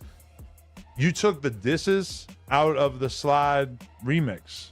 I knew this nigga was gonna bring this shit up. Hey, and Hefe, I don't even want to tell you one of the disses that I was in the original Slide first. We ain't doing that one. Yeah, man, you knew he was gonna do it. I knew he was gonna do it. But you took him out. Yeah, But there's multiple disses. yeah. It wasn't just that one. I know. Yeah. And his version of that word means something else. Yeah, a lot of my shit that I was talking about was in my local community. You feel me? But yeah, shit, I took it out to reach a wider audience. You feel me? Just so motherfuckers to play it and be feel like they don't need to skip it. You feel me? So did this all stem from the conversation that I saw you like? Hit It J3 basically was saying that he didn't think it was a great idea for Bompton G Uno to be on a song that had disses in it that might affect his street situations. True. Yeah, right. Yeah, that's true. You feel me? I believe that was true. You feel me? Yeah, some shit like that. We was politicking about it. You feel me? It made sense. You know what I'm saying? But you probably, when you recorded that, you probably weren't expecting it to be like what it became, huh? You didn't know that was gonna be like your. Man, I was just giving that shit to my audience. You feel me? This out though, we ain't gonna let that linger on. I'm from 83rd Street, bro. Like, and that's just the set. You feel me? Like, I know where he from on the set, and I don't play into the little fake politics. He ain't dissing A-Trey on the set. Period. I'm not barring no disrespect from no. Ain't never barred no disrespect from no. Period. Who said You know somebody what I'm disrespected you? But still, the topic coming up. Yeah, that's what I tried to read in. I'm talking to this man, bro. Oh, I'm talking to him because the topic lingering, bro. That I'm disrespecting you? Bro, you not hear what I'm saying? Nah. You said you from a community, right. and you said where it's aimed at. But it ain't this show said though. And that's what I'm saying. That's what I'm saying though. Okay, so we saying the same. So we saying the same. Okay, for sure. We don't gotta talk about it anymore. Yeah. For sure. Yo, Lush be pissing me off. This nigga Lush be pissing me the fuck off. look at this nigga, man. Like, this nigga just, look at that, man. This nigga. Clarify on though. Clarify. I swear, Lush need to go back to ground time and host some battles, my nigga. He just be pissing me off, dog. Explosives, nigga, Tania, dropping babies and shit, content and all the shit. Baby up here, fat rollie on. You do? No, the baby do. Just a pamper and a. Your baby has a rollie on? Yeah. For the culture. That's your mama. Oh. You know how I Who go. bought it? The sassy badass bought it? Oh my god. Oh yeah, that ain't his baby. My bad. It's not. Oh yeah. Is the dad involved at all? Yeah. Does he have any particular involvement? Because I was always wondering if somebody was gonna just like start hitting me up freaking out because of like when I filmed the video where I was rubbing on your tummy. Like Okay, so everything in this pie was straight up until this point. And this is what I'm feeling like. I'm feeling like a lot of people or a lot of my supporters and as well trolls are coming and like, hey, ain't nobody calling Adam out. Adam the slave master. He putting the whip on y'all. That's y'all boss. Let me go ahead and speak on this before he elaborates on that. Like, listen, these be the same niggas who bank at white only banks. Not white. Not white only banks. They work for the white man them damn selves, and they use the white man's internet. Like, dude, if you feel like that, then move somewhere else. Cause I don't know, but I hate that argument. Adam is a slave master and all that. Listen, man. At the end of the day, man, niggas like King Pill, Flacco, Brandon, and Hefe, 4Extra, they going to No Jumper on their own free will. And they know what they're getting themselves into when they join. All these niggas can leave if they want to. Adam isn't that strong mentally to bend somebody's will to not leave No Jumper. And I believe like that. Let's go ahead and continue though. All this crazy stuff, all this crazy talk. Now, y'all see, I never even really played into the narrative of the word being said in his Slide first song because I have never heard the song. Have my people heard the song? Yeah, my people heard the song, and the song have been referenced to me. I've been told about it, but I'm not the one that want to go listen to a rap song to hear this in my set or hear this in something associated with my set because my set is a trade. But there's trades in other areas. There's trades across this world. So I already knew the narrative that the chats and the messy people was trying to spin. So that's why when I came out and put out in the open, like, is there any enemies in here who's supposed to have been enemies? That's why I spoke that. Nothing was never spoke. We introduced ourselves. The air was clear. Adam popped this question. As y'all see, when Adam popped this question, I'm looking at Adam like, what the fuck is you talking about or doing? But let's not sit here and play and act like we don't know characters in our characteristics.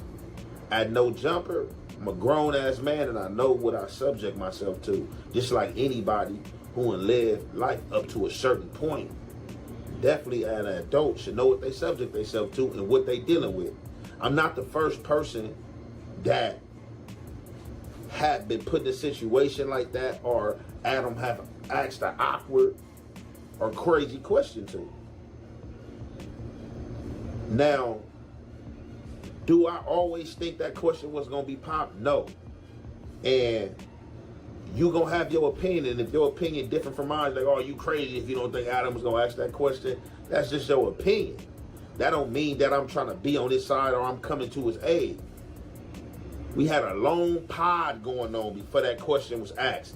Adam could have been popped that question, even before the introduction or right after the introduction. Like, hey, King Pill, you know him who? And you know he got a controversy, you know all the little stuff. But I know y'all go, oh, but you crazy. He gonna wait till it get in the show, let it get some time, let it get comfortable, then he gonna come with the bam. If that's your opinion, you might be righteous. I'm not telling you you wrong. I'm just telling you how I feel. I don't think the question was gonna be popped until King Pill, Fiend Pill, came out and was like, it was bored. The topic was bored. He really don't do this type of pod. He want to talk about blowing some shit up. He want to talk about 4 extras. So Adam felt disrespected, and as anybody that feels disrespected, they're going to put up a defense mechanism. Any human being that is prone to violence or they're prone to some type of offense is going to automatically find a defense mechanism to place up. That's natural human nature. So I think Adam felt some type of way when dude was like, man, it's a weak pie, ooh, you know what I'm saying? But I was like, okay, you know what? I got something. And do I want anybody to be messy at my expense? Hell no, I don't want nobody to be messy at my expense or play with me. So I think that's how the question came about. Just my opinion. It was popped and asked. So y'all seen how I was looking at Adam, because I'm really like, bro, where are you going? What's this? What's your angle with this? So Adam like, hey, man, you know, let's talk about this. You took some controversy lyrics out your thing. Hey, and Hefe, you know, and it might have been something that, you know, was derogatory towards you. So now, this is out. Everybody feeling their mind, take flight on Adam. You should whoop Adam out. The question is out. King Pill has to answer this now. Fiend Pill go on and answer, oh yeah, man, you know, I took it out to reach a wider audience, and then plus people I was on the song with, you know, didn't want to be associated, you know, with that, you know what I'm saying? So I took it out. But on top of that, he's acknowledging it is a Trey in his room. I'm from here, and my community beef with some dudes out there, and that is a word we use to diss them, you know what I'm saying? But I'm acknowledging it is a Trey here. It's no disrespect to him. And you know you're going to have butt heads and people hop out there and play like, oh, no, man, that was disrespect. Like, let's stop playing. Of course, the word was originally used to diss my hood. It's branches off that are trades. And that also diss they set. But they also have other ways and words that are used to diss they set as well. So, do I want to hear that word? Do I like that? Hell no. That's why I try to nip it in the bud. You know what I'm saying? Before it got dragged along. Adam popped the question to him. He answered it. And I was satisfied with his answer. Because I'm not a person who's, what's the word I'm looking for?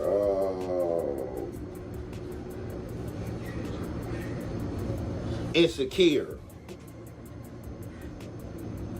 I already knew who he was talking about. The moment people start referencing and telling me about the song.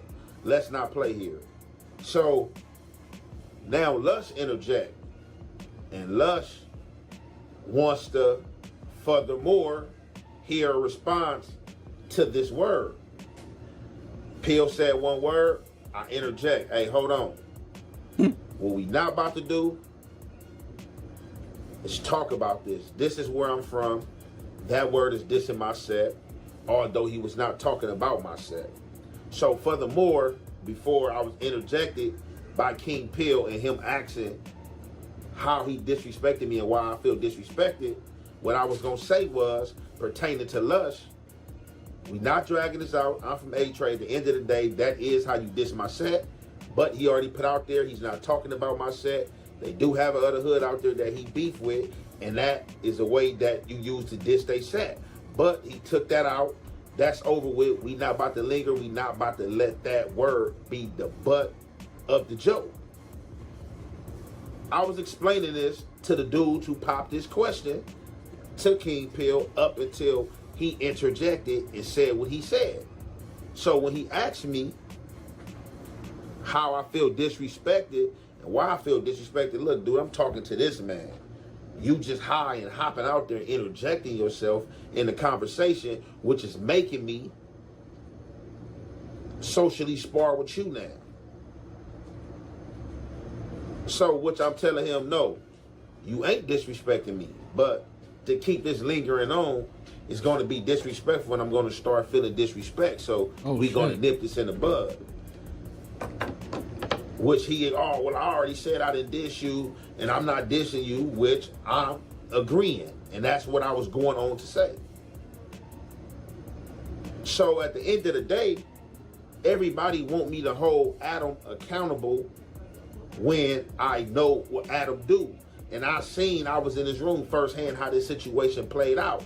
And at the end of the day, us as members, I got to hold the member accountable because we're both on this platform. And I don't know if he do. I know what the platform could be about at times. But just because y'all out there have a problem with Adam and y'all feel like I'm not holding him accountable, come on with the bud job. That's straight bud job, bro. All right, so pretty much, okay, I fully understand what you're saying. So pretty much, the more they was gonna talk about the whole song and him dissing his set, whatever the case may be, that was gonna trigger him. Because in the previous clip, you said Adam spoke to him like previously before he even joined No Jumper. There was like, is there anything that's gonna trigger you? You said not really that much, but that was gonna trigger him. So yeah, okay, that's what's up. I'm glad that nothing popped up that day. Nope. I mean, it certainly did pop up that day, but I mean, I'm glad it didn't go further than that, man. But let's go and move on. Let's go ahead and move on, guys. Let's go to Detroit. Man, I slept all day and I'm still tired, but I'm still gonna rock up with you guys though. Hold on.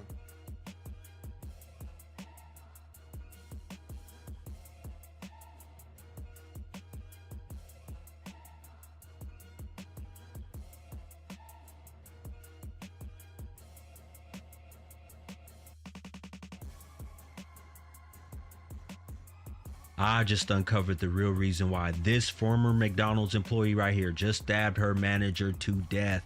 And you got to hear what I uncovered. This was the McDonald's manager whose life was allegedly taken by the girl I showed you previously. According to the Detroit Free Press, this was a mother of six who was fatally stabbed after a dispute at the McDonald's restaurant when she sent her employee Afeni Muhammad home. Apparently, Afeni came back with a knife and took the life of Jennifer Harris right here. Afeni is facing a mandatory life without parole for a first-degree murder charge. Afeni is currently in jail in Michigan on a $25 million bond. Now, let's get to the truth behind this whole situation. I'm going to show you what she recently said about her workplace, and then I'm going to show you what really was going on behind the scenes in her personal life. I got sent home earlier yesterday.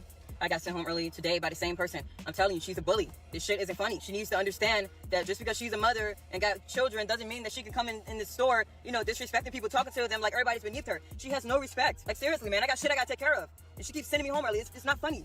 She's playing games. And then all day, throughout the day, she keeps saying her little racial shit. And then throughout the day, she keeps on like putting negative energy in the air, talking about people, gossiping about people. It's not funny, man. That shit gonna have to stop. She's a bully. She brings a lot. So my thing is this: how come you didn't go to corporate with this? How come you didn't go to the higher ups? How come you didn't make a complaint? Talk to a rep at McDonald's headquarters. That's what I'm saying. People, man, I don't know. People be like doing all this. They'd rather go to social media instead of going to the cops or going to somebody's higher up and getting their handled that way. Like me and you watching this gonna do something about this. Like people at home watching this, they can't do nothing about it. But the niggas at the headquarters can. A lot of negative energy in there. She always panic when there's a lot going on, and then she try to manipulate that and make it seem like we ain't doing something right, but we are working really hard, doing great. It's just the fact that she panicked, and I caught her a few times making a mistake, and she tried to hurry up and play it off. You know, nobody's perfect. It's fucking McDonald's. It happens. You know what I mean? Like, sometimes, like, somebody might get confused. It gets busy, yeah. But she needs to stop playing like she don't be making mistakes. So her, all that animosity and shit that she keep putting in the air and stuff, then trying to tell me, I'm always snapping on people. No, that's false. No, I don't snap on people. I don't go in there doing that. I tell her, no, I make peace. That's what I'm doing. I've been creating peace. So all that negative energy that she's bringing in there and trying to manipulate it, no, that's going to stop. All that negative shit she's saying about, you know, her personal life, all of that. No, she's bringing all that in there and then playing games saying she want to take her belt off and beat somebody. Y'all act like my kids in here. No, first of all, I want to say this. Now, this is probably the most coherent you're going to hear her talk out of all the other videos I'm about to show you in a second. Now, I will tell you this. I do believe what she is saying is true. I know the BW, and the BW likes to bring drama and toxicity and chaos wherever they go, especially. Okay, I will agree with that, but then again, I would say this: working where I work at, I do work with female bosses, and my experience, if I was to rate it on a 100% type of grade, I'll say 88% of the time I get no flack from my female bosses, and that's due to me working nights and staying far away from the hoopla that goes on in these offices, right? But I won't put it past the BW though. I work with black women.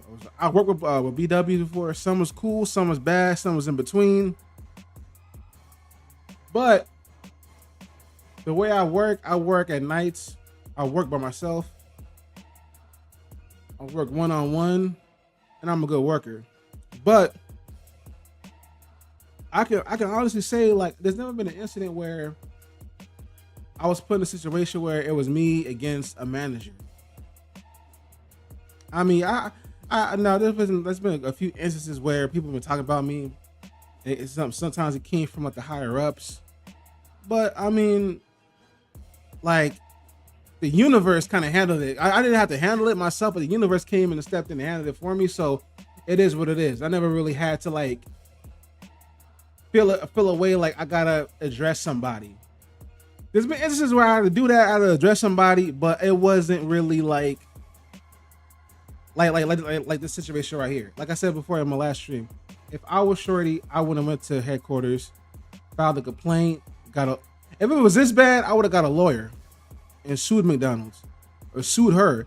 But people saying that she got mental issues and shit like that, they're using that as a scapegoat. I mean, I don't know Shorty personally.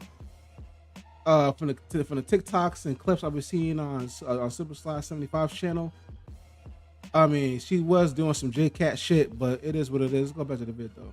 Into their work environment. And the fact that she has 6 kids, I believe what this girl right here is saying is true. She probably was saying stuff like this, oh, treating these girls like they're kids, when this is a 26-year-old woman. But we ain't your kids. Respect us. Stop talking to us like that. That shit is crazy. I'm telling you. But to get sent home 2 days in a row, man, and I came in on my off day to make up my time. And that's a threat. That's a threat. Like you can literally sue McDonald's for that. And she still sends me home early. It's not funny.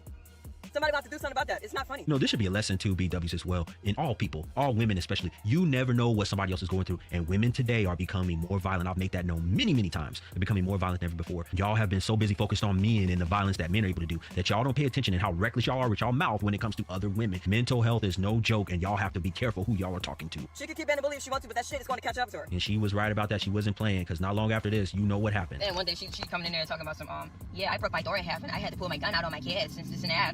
Well, you know, telling us that, like, the fuck you telling us you pulled a gun out on your kids for? You sound like a psychopath. That's what I wanted to tell her. She was talking about some she blacked out. I'm like, yeah, you must have had blacked out if you pulled the gun out on your kids.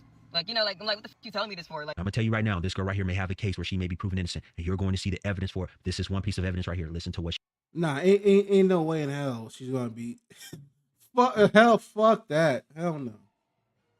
No chance in hell, man. No chance in hell. No. Nah, man. Like you doing something. You do something like that to like another human being in broad daylight, in public, to the point where like a random person had to pull out a gun and like blast off in the air. Stop the situation right there in its tracks. Nah, man. She's not getting let off that easy.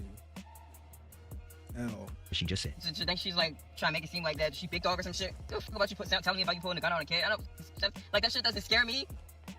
You know what I mean? That shit doesn't scare me. If she thought she was trying to intimidate me, that shit didn't intimidate me at all. I don't give a fuck about her telling me about something with the she did. You know, and maybe that's why they always fighting her to defend themselves. They probably felt like their life was threatened. Now, if the manager, Jennifer Harris, whose life was taken, if her kids come out and say anything like this, it is going to be a total different scenario in court. Now, I had to go. I mean, it'd be different, but not different to the point where they're gonna dismiss the case and let her walk free. Like, come on, what are we talking about? No, man. Back to November 2024 to find this video right here. This is the question that I have. Why are employers not really and thoroughly checking the social media of anybody that they're hiring? They should be checking it. I thought they were doing that, but I was wrong. Yeah, but we're talking about McDonald's though. We're not talking about Tesla. We're not talking about some Fortune 500 company. We're not talking about JP Morgan or some big New York downtown Wall Street type company. We're talking about McDonald's. Like, you know, anybody. Listen, they got illegal immigrants working at McDonald's, man. What are you talking about, man? Look what she pulls out right here. Look what she has. Nah, this stays at home though. I'm not gonna bring this to work because that wouldn't look right, I guess. And look right here. I've been talking about these wigs and the energy that they carry, the negative, demonic energy that they carry when they put these things on. I've been saying it for a long time. You're not going to check social media, but of course not. Jennifer Harris, the manager, it looked like she wore wigs herself. So why is she going to say anything about another VW who wears wigs? But as I'm going through her social media, do you think that she's suffering any kind of mental health as you're looking at all these different pictures? Yeah, a wig like that, she's definitely crazy. I'm sorry. That's just crazy. This is craziness. This is just, nah, man. That's crazy. But then again, like I said, I do agree with him. Don't be messing with people though, because you never know. You definitely, you never know. I mean, we're seeing different costume play. Look at this. Now she thinks she's a Barbie doll of some sort. I don't know what she thinks she is right here. Maybe Cleopatra or something. Who knows? But you can get on here and see stuff like this. And she calls herself the Risen Phoenix. In one particular post, she says her name is not Afeni anymore. She's not Afeni. She's the Risen Phoenix. She has like weird little images and stuff like this. More right here, just wearing these wigs and stuff, different costumes again. So, and you see how she just had to cover up her private. Let me tell you this so you can do it yourself too. What you got to do is, okay, we have a water bottle right now. So let's focus on the water bottle. I see little tiny water drops. Okay. Look at this. It just gets weirder and weirder. And I actually went back even before November to find some of these videos. And then she starts doing stuff like this. I wanted to share something funny, right? When I went to Wendy's, I had got my 10-piece nuggets or whatever. I didn't go through drive-thru. I went inside the building because the line was too long, you know, drive-thru. This nigga looks scared as hell. Yo, this nigga looks spooked. Yo, chill. Chill. Hey, wait a minute, wait. Yo, this nigga looks spooked as hell, cuz. Yo, this nigga looks spooked. Bull looks spooked. I ain't gonna lie. I like this nigga face, cuz. Yo, that's crazy word. This nigga looks scared. This nigga about to call us bastard, dog. I ain't gonna lie. I am not gonna lie, man. This nigga looks spooked as hell, dog. I ain't gonna lie to you, dog. And you know what I'm saying? Like, I seen this on Sly's channel 2 nights ago, right? And it's like, bro, like, he got a point. Dude, she is a J-Cat. She is spooky and shit like this, right? But if the manager wasn't allegedly bullying shorty like she claims, she wouldn't have went to that threshold with that knife and did what she did. So I mean, shit. I mean, like, bro, it's like me being inside a house with like C4 explosives, right? And I got the detonator. I mean, it can blow me the fuck up, but like as long as I don't press the detonator, I'm not gonna get blown the fuck up. And it's the same thing with Jennifer Harris. Like, she shouldn't have allegedly, if allegedly she was bullying shorty, and then karma's a bitch. I mean, it is what it is, man. And inside the building was empty. There was only one person in there waiting on their food. But anyway, long story short, after I ordered my food, it was someone else working the drive-thru.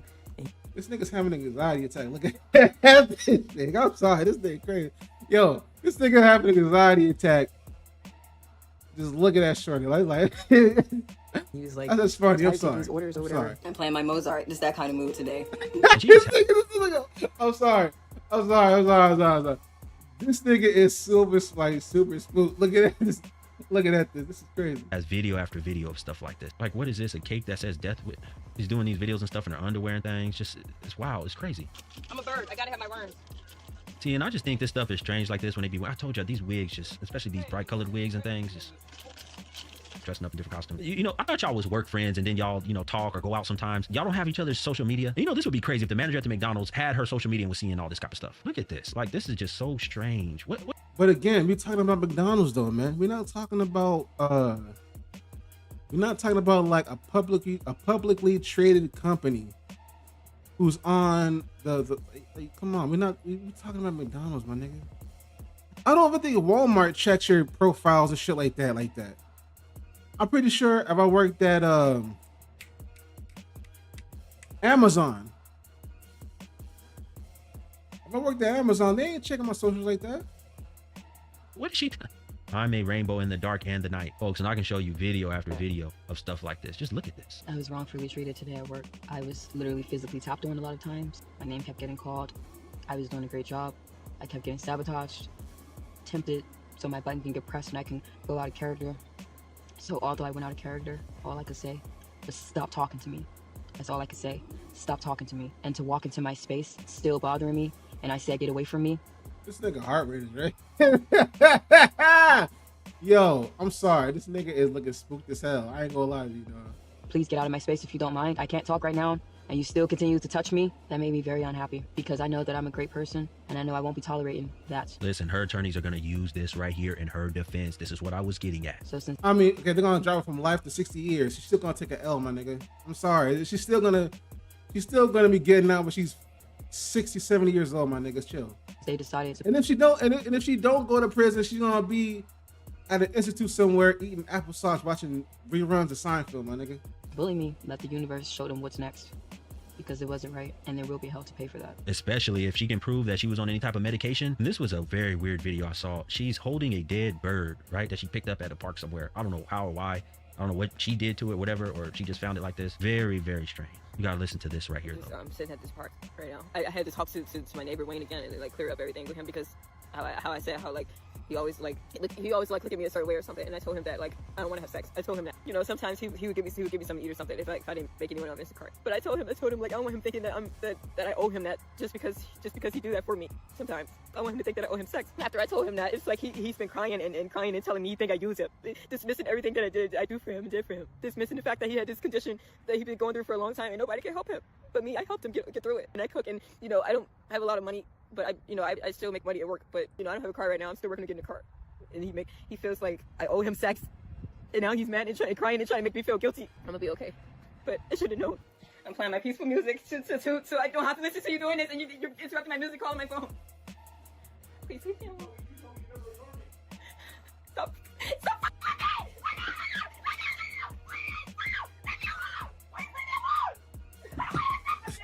This nigga is looking crazy. This nigga is looking crazy. This nigga look, yo, I'm sorry. Just a shout out to this channel, Black Guru, but you look spooked as hell, dog. And all that led up to the final straw, which is this video right here. Now, I don't know what the truth is behind the last thing she just said and all the things before that, what happened in her life. I don't know all of that. We do know there's some very serious mental health issues going on with her, as you can tell, and whatever was going on with her at work with her and that manager led up to this fatal incident. Now, you can make the case for yourself. Do you think she has a case for claiming mental insanity and getting away from that first-degree murder charge? You be the judge. Listen, I mean, I'm not gonna put it past her. I mean, shit, she could claim that. But at the end of the day, you're still gonna be sitting inside of a jail cell or a padded room somewhere. People thinking like she got this silver lining where she can get out scotch-free. Like, no, like she's still gonna be cooked no matter how you cut it, man. Like I said before, man, she thinks she's getting away by unaliving Shorty right here, right? Well, she thinks she's getting away by unaliving her, right? But she's gonna be in a place for the next 50, 60 years with the same person that was irritating the fuck out of her, man. Like, let's see who else got something to say about Shorty. Any more news? Joints. What's up? Go back to the news.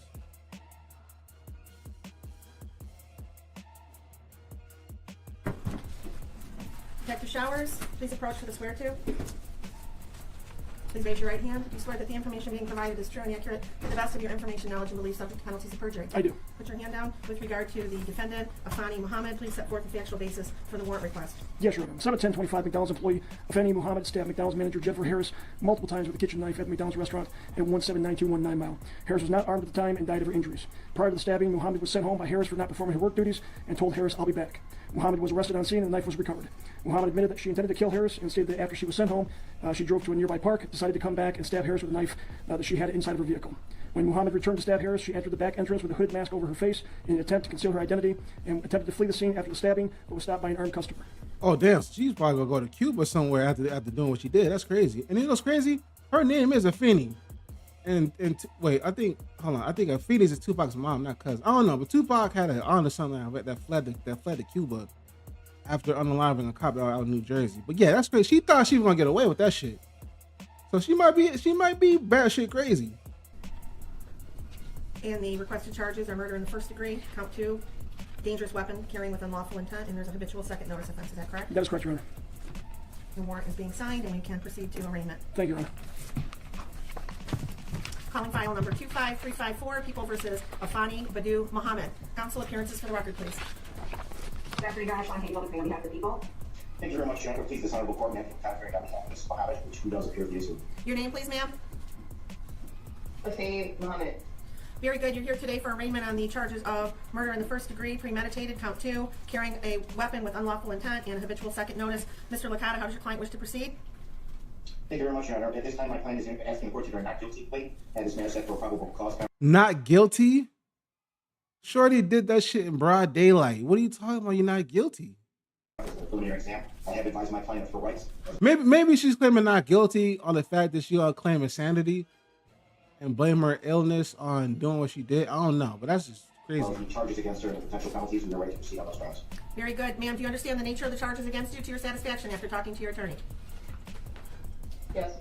Very good. I will go ahead and enter a not guilty plea on your behalf. Are you requesting a court-appointed attorney? Yes. I will appoint an attorney to represent you. We'll set this matter for a probable cause conference on July 23rd, 2025 at 1 p.m. The preliminary examination will be on July 30th, 2025 at 1 p.m. As to bond, Mr. Licata? Thank you very much. Probable cause conference on July 23rd, 2025 at 1 p.m. So July 23rd, which will be probably like in 10 days from now? What's it? Yeah, so 10 days from now. The preliminary examination will be on July 30th, 2025 at 1 p.m. As to bond, Mr. Licata? Thank you very much, Your Honor. Just briefly, my client is 26 years old, does look a great city at this point. Your Honor, my client is a high school graduate. In fact, is actually taking some online classes for college for a physical therapy degree. Your Honor, there are some disturbing facts in this particular matter, but there are facts that haven't been brought out yet, and my client is extremely anxious to have those facts brought to light during the pendency of this case. She was in an extremely abusive relationship that was not only mental but physical, that involved alcohol issues, which is where the habitual second stems from, and her prior record. Your Honor, my client is a helpful person. She's a giving person. She's actually is credited with saving a life because of a 60-year-old who has skin cancer that she may go to the doctor to find out that that's exactly what it was, and that person is doing extremely well right now. I understand the facts that have been laid out today in the warrant, but at this time, Your Honor, we are asking the court to consider a bond in this matter that is appropriate, that my client can meet so that she can meet with her attorneys and prepare her for defense in this matter. Thank you. Thank you. On behalf of the people? Yes, thank you, Your Honor.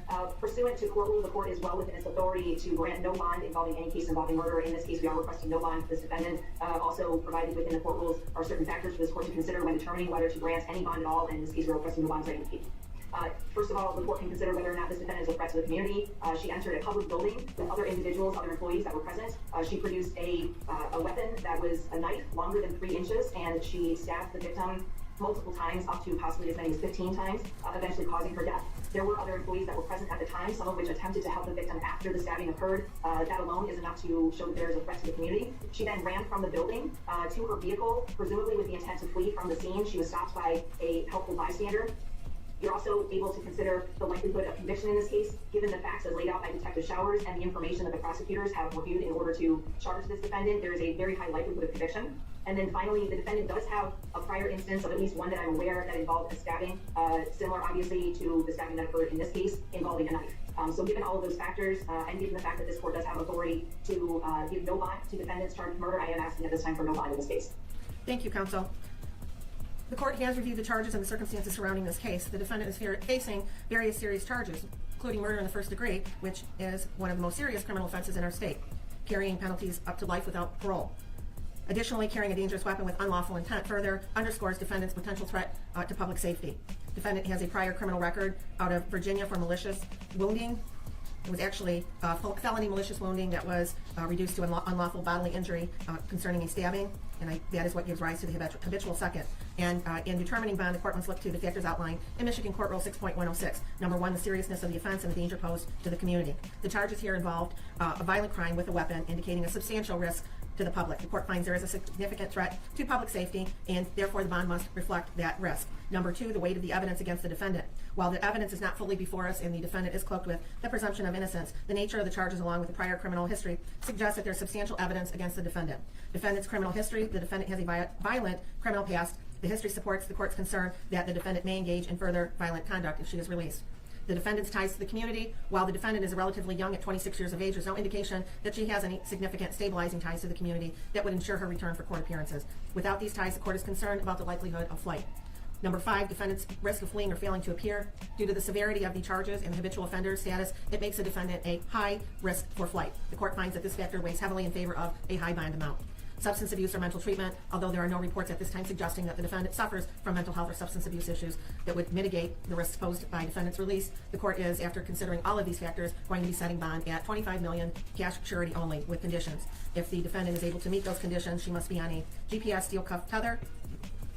She's not to leave the state of Michigan. She is to report her address within 24 hours of she must report any change of address within 24 hours. There would be stringent daily contact with community corrections as to her whereabouts. She also would be required to have alcohol and drug testing as condition of her release. There would be no contact with the family of the decedent, any witnesses. She is not to return to McDonald's. And if she is unable to post the $25 million bond, she will remain in custody pending further proceedings. And that concludes this matter for today. We will see you back here on July 23rd at 1 o'clock for your probable cause conference. All right, so a lot of people on Facebook saying like she's gonna beat it or she's gonna get a what? Listen, that's no. Stop that shit. Wake the fuck up. She's not getting away with this shit, bro. Like, nah.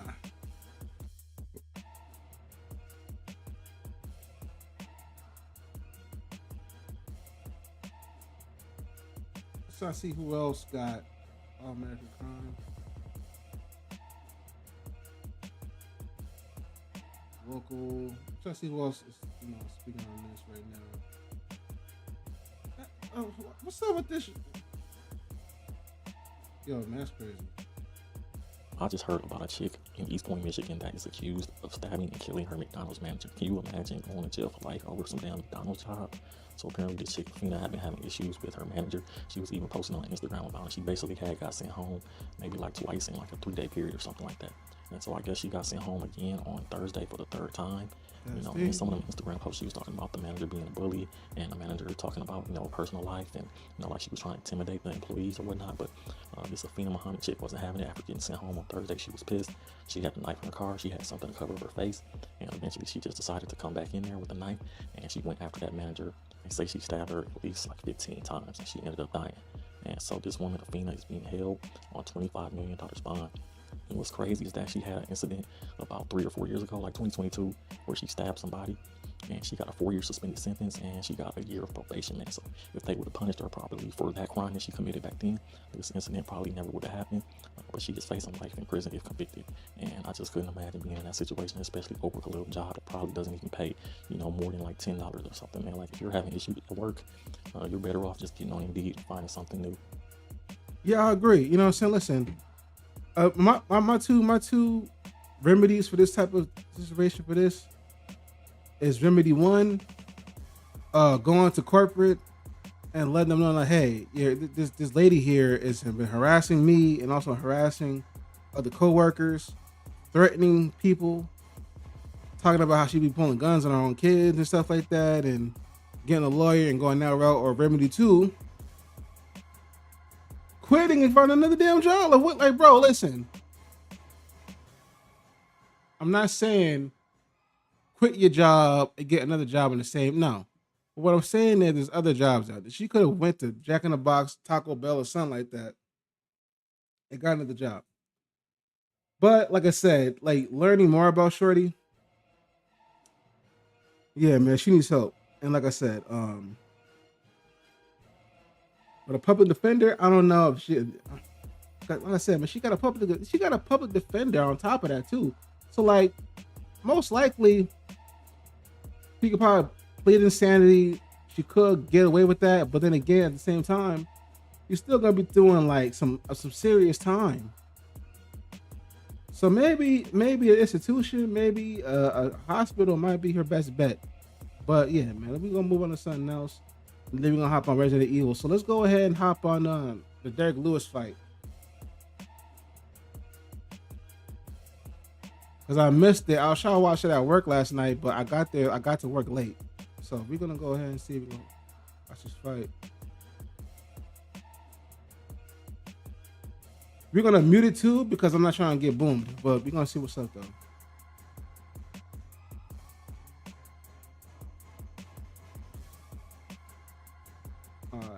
And also, I want to note this too. I was on X, and I said Derrick Lewis knockout by the first round. I was right. Too bad I missed it too. Because when I got to work, I tried to watch it on my laptop. He was already talking to Joe Rogan. So DC, not Joe Rogan. Pardon me. Damn, got his ass too. That's crazy. We're on that back. Hold on.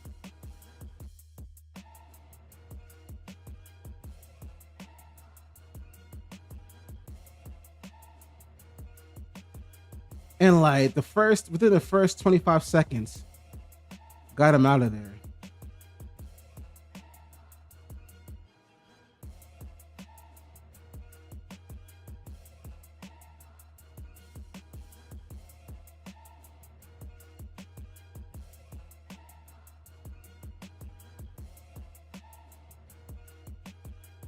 People say he wasn't ready. I mean, personally, yeah. I mean, for a dude like a seasoned vet like Derrick Lewis, maybe they was right. But like I said, man, first round, man. Can they play? Are they gonna play that? Let's see if they got like the. If they got like the. There we go. Hold on.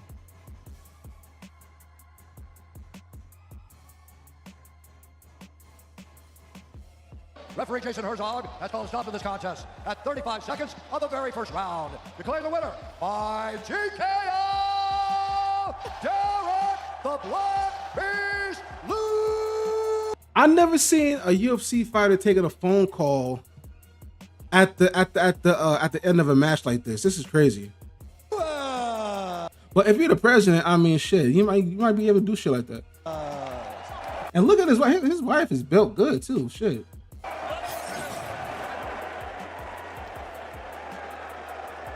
Derrick Lewis, ladies and gentlemen. Derrick, you were just on the phone with the president. Yeah, sure.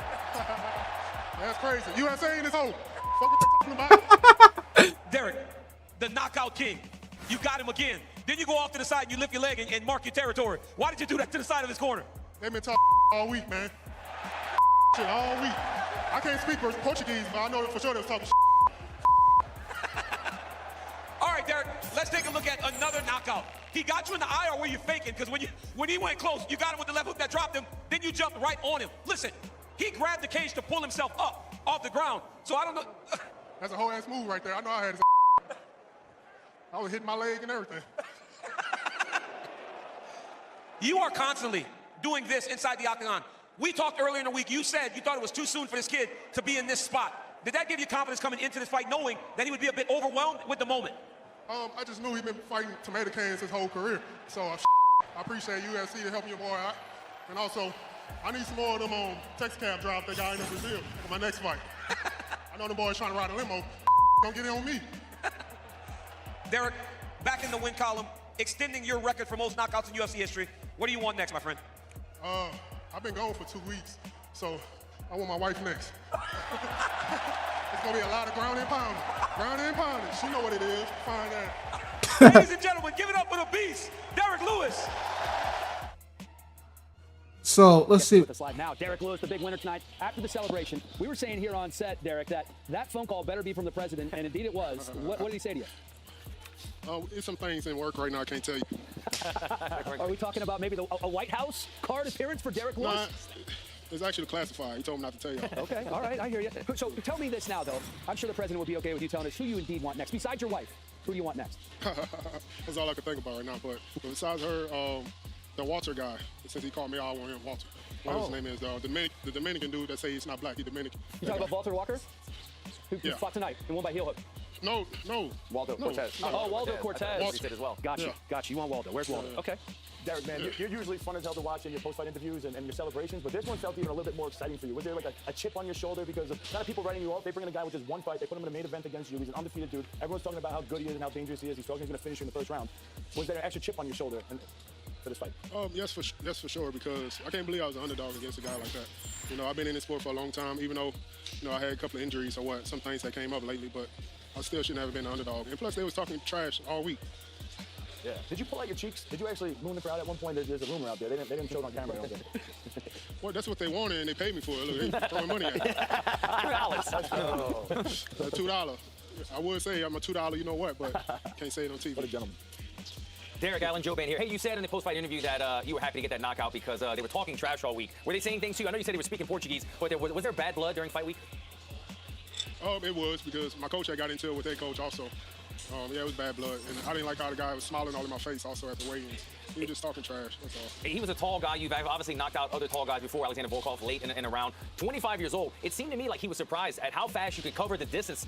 You kind of got hurt. I want to ask you about getting hurt, too. You were kind of pressing on your eye early in the fight. Was that somewhat gamesmanship, or did he punch you in the eye?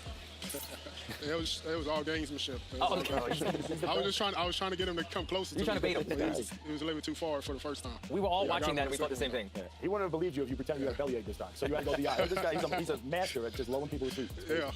Hey, Derrick, it's Michael Chiesa here. First and foremost, do you still have my foam roller? I always wonder if my orange foam... Yes, I do, actually. I was thinking about you just before the fight. Oh, my man. I needed a foam roller before the fight. Let's go. I really was thinking about you. That's awesome. Now, I got to ask you, historically, you do so well against taller fighters. I look at the Travis Brown fight. I look at the Alexander Volkov fight, and then you're fighting the tallest opponent you face today, or the second tallest opponent you face today. Do you like fighting guys with such a height advantage? Is there something about those matchups that you feel like favor your style? It really don't matter, I just hated that guy's face. I hated him. I probably didn't hate no other opponent but him. I hated him the most. Just his smile.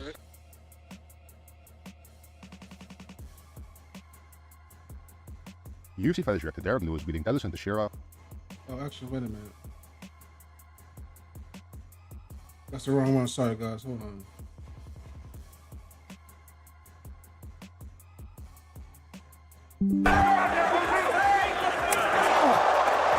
Oh! You heard that! I'm trying to look. Oh, there we go. Right there. Tripping.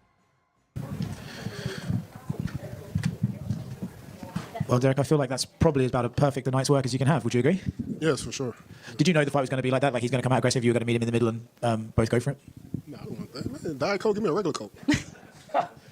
What's that? I said, did you know it was going to go like that? That it would be a firefight right from the beginning? Yeah, I said it. You ain't watched the preview? I did, but I wanted you to say it again. I was going to let my hair down.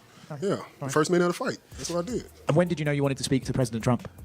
I've been telling Dana a couple of weeks now. I need to talk to him about something. Could you tell us what that something is? No, man, no. Would it be about maybe fighting against It's classified. Oh, it's classified. You're an agent now? Yeah, it's classified. It's almost something about terrorists and stuff like that. So. Oh, serious? Yeah. Serious stuff? Mm-hmm. Are they signing you up? You going to join the FBI? We don't like the FBI right now, me and Trump. They're trying to get that list out of us. So I had to tell the president, hey, make sure they don't I got you. Don't have my name on that list, So obviously, look, you got this one done.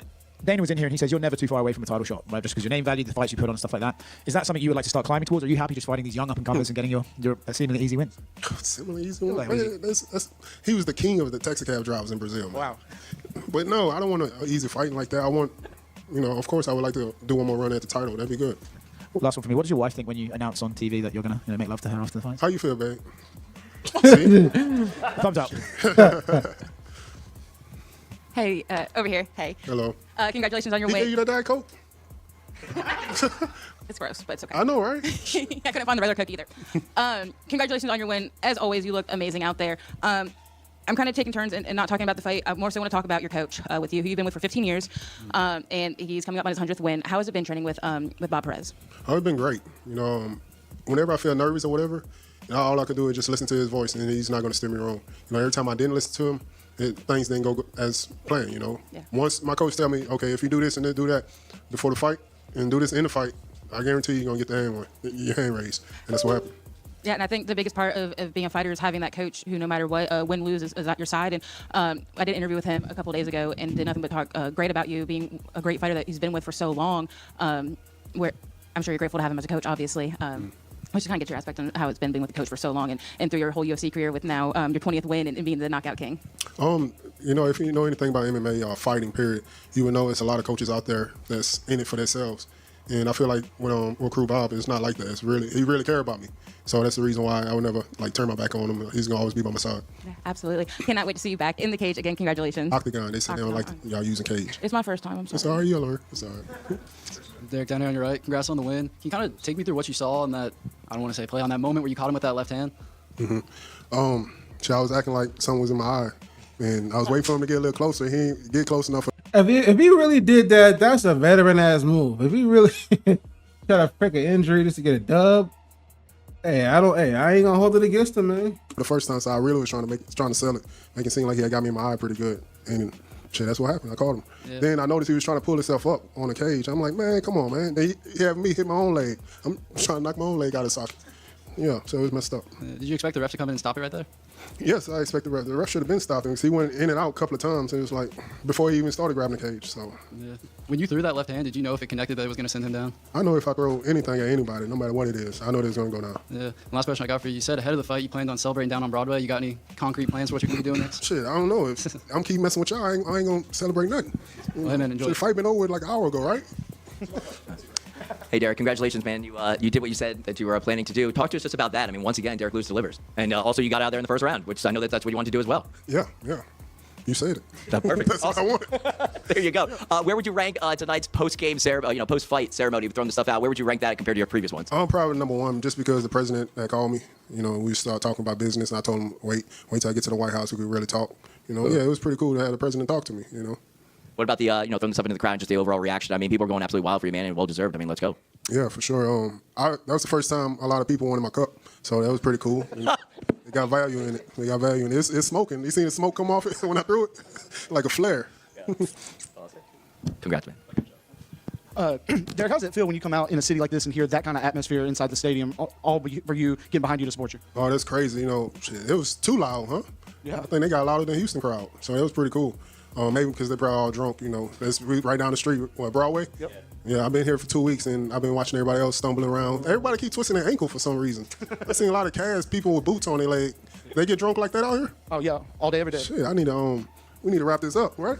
Get a shot. Last part of this, in the press conference earlier this week, we were talking about, just your mindset and how you've evolved over your career. You obviously assert your physical dominance as the knockout king. What's a mental edge that you feel like you've gained at this point in your career?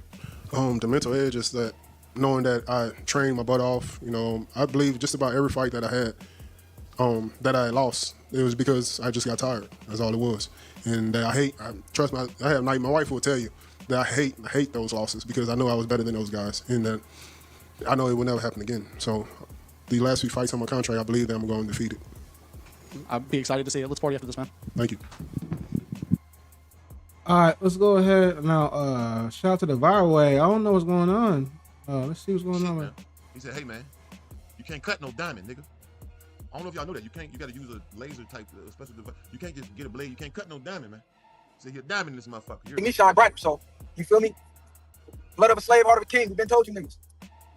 Straight up. All right, wait. Let's go straight to the source on this one. Wait a minute. Because I seen he was going live, but damn, hold on.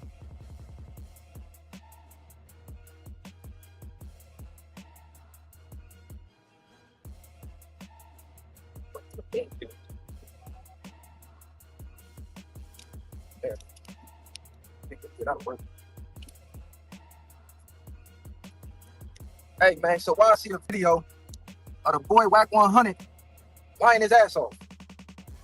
Hold on, let me turn this Bluetooth off. Why I see the video of Whack lying his ass off, just straight capping. Just straight capping. He talking about we clout chasing. Us, the viral way, the realest ones in this shit. He said we was clout chasing. This nigga crazy. I don't know if he was bored today. I don't know if he just missed us, wanted our attention. That was his way of getting our attention instead of just reaching out like, hey, what's up, bro? What's up with y'all? Like, y'all good? Tap in. I'm just tapping. I don't know what it is. To say we clout chasing is blasphemous. So we go to No Jumper. Boom, before extra stuff happened. We go to our studio and we talk about it like everybody else did. We went up there. We missed the episode where they talked about it, so we didn't talk about it up there. We watched what happened. Bam. The little interaction with me and Adam happened. That went viral. Everybody started doing reactions to that. Like, oh shit, Fo Extra won 50K for an interview. He ain't coming back to No Jumper, blah, blah, blah. So Adam, not Adam, Wack, lying ass, capping ass, says I was clout chasing. Says I called No Jumper problematic. Putting words in the nigga mouth, first of all. I ain't even use the word problematic. I don't believe. I believe the word I used was the drama hub. I said, dun, dun, dun, the drama hub is back. Doing what they do best, drama, right? So we talked about the shit. I guess somebody sent him the video, and they're like, oh, Viral Way is this and No Jumper. No, nigga, Viral Way is doing what Viral Way been doing since we came in the fucking game. Calling shit down the middle, unbiasedly, real, raw, and uncut. I don't give a fuck who you is, nigga. You could be Jesus Christ himself. You could be motherfucking Zeus. You could be, I don't give a fuck. You could be the sun god, nigga. If you do some shit, we gonna speak on it, and we gonna call it down the middle. Period, point blank. Regardless of the relationship or whatever, you know what I'm saying? Unless it's too real for TV, if it's in the streets, we don't speak on it. Once it happened on the internet, we're speaking on it, and we're gonna keep. Damn, this nigga, internet bad as a mother. That ain't me, ain't it? Hold on. Yeah, that's his internet. That ain't me. That's definitely me. Hold on. And people are telling me that really.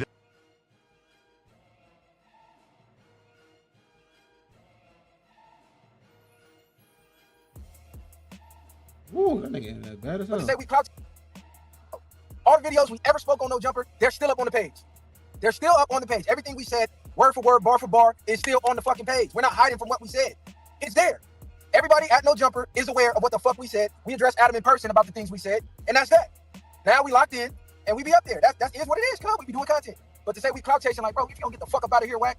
See, when you speak on us, you gotta speak facts, nigga. We're not these doped out, drug fiend ass niggas that you can play mental chess with and run circles around. No, nigga, it's different over here. We play chess in real life. Shout out to the Viral Way, man, but damn, that's internet bad. I see that shit coming a mile away. That shit don't work here, bro. And anything we say on our channel, we got no problem going to No Jumper and saying that shit in front of everybody at No Jumper. Anybody's name who ever left my mouth in the content space, I will repeat what the fuck I said in person, bro. See, that's the difference between being a real solid stand-up man, living life on your own terms, standing on your own 2 feet, versus being a coward. See, I'm not afraid of the scrutiny. We're not afraid of the backlash. We're not afraid of no consequences. It's gonna be what the fuck it's gonna be. We're gonna say what the fuck we wanna say. You either gonna love it, like it, or hate it, but you ain't gonna stop me from saying what the fuck I wanna say, point blank, period. It's only a few things that can happen. But one thing that's not gonna happen is me censoring my motherfucking speech out of fear of, well, damn, what they gonna think about this? What's gonna happen if I say this? And I don't give a fuck what happens. Because we ready for whatever, so that shit don't even matter. We're not these other niggas, gang. Like, we don't gotta keep boasting and bragging. Boy, this boy, oh my God, this internet, not mine, his internet, damn. Own opinion, we're not yes men. I don't give a fuck. We can be cool, you boss man, nigga. If you sit down,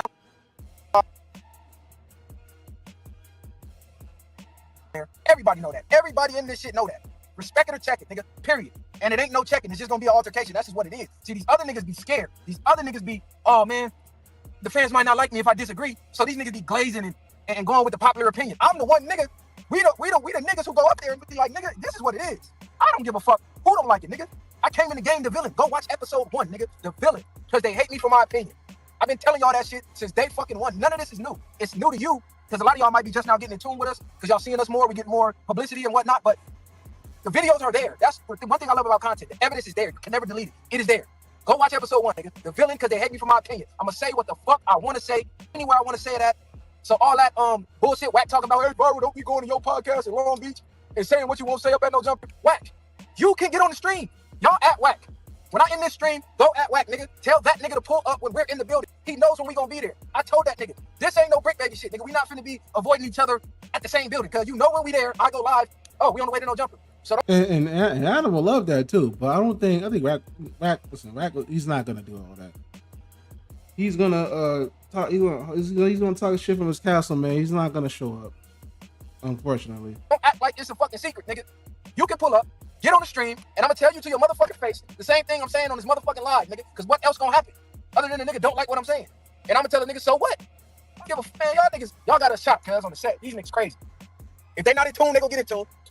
Oh, Jesus Christ, nigga. We're not these other niggas. We're not tucking tail. I'm not denying nothing I said on camera. If I said it, nigga, play the clip, and I'm gonna be like, yup, I said it. If I was wrong about what I said, I'm man enough to be like, oh yeah, I was tweaking. I don't know what the fuck I was on. I was wrong. But nigga, I think before I speak, so I don't have to do that. I think before I speak, so I don't never got to be the nigga on camera apologizing like, oh, I didn't mean what I said. I was faded. No, man.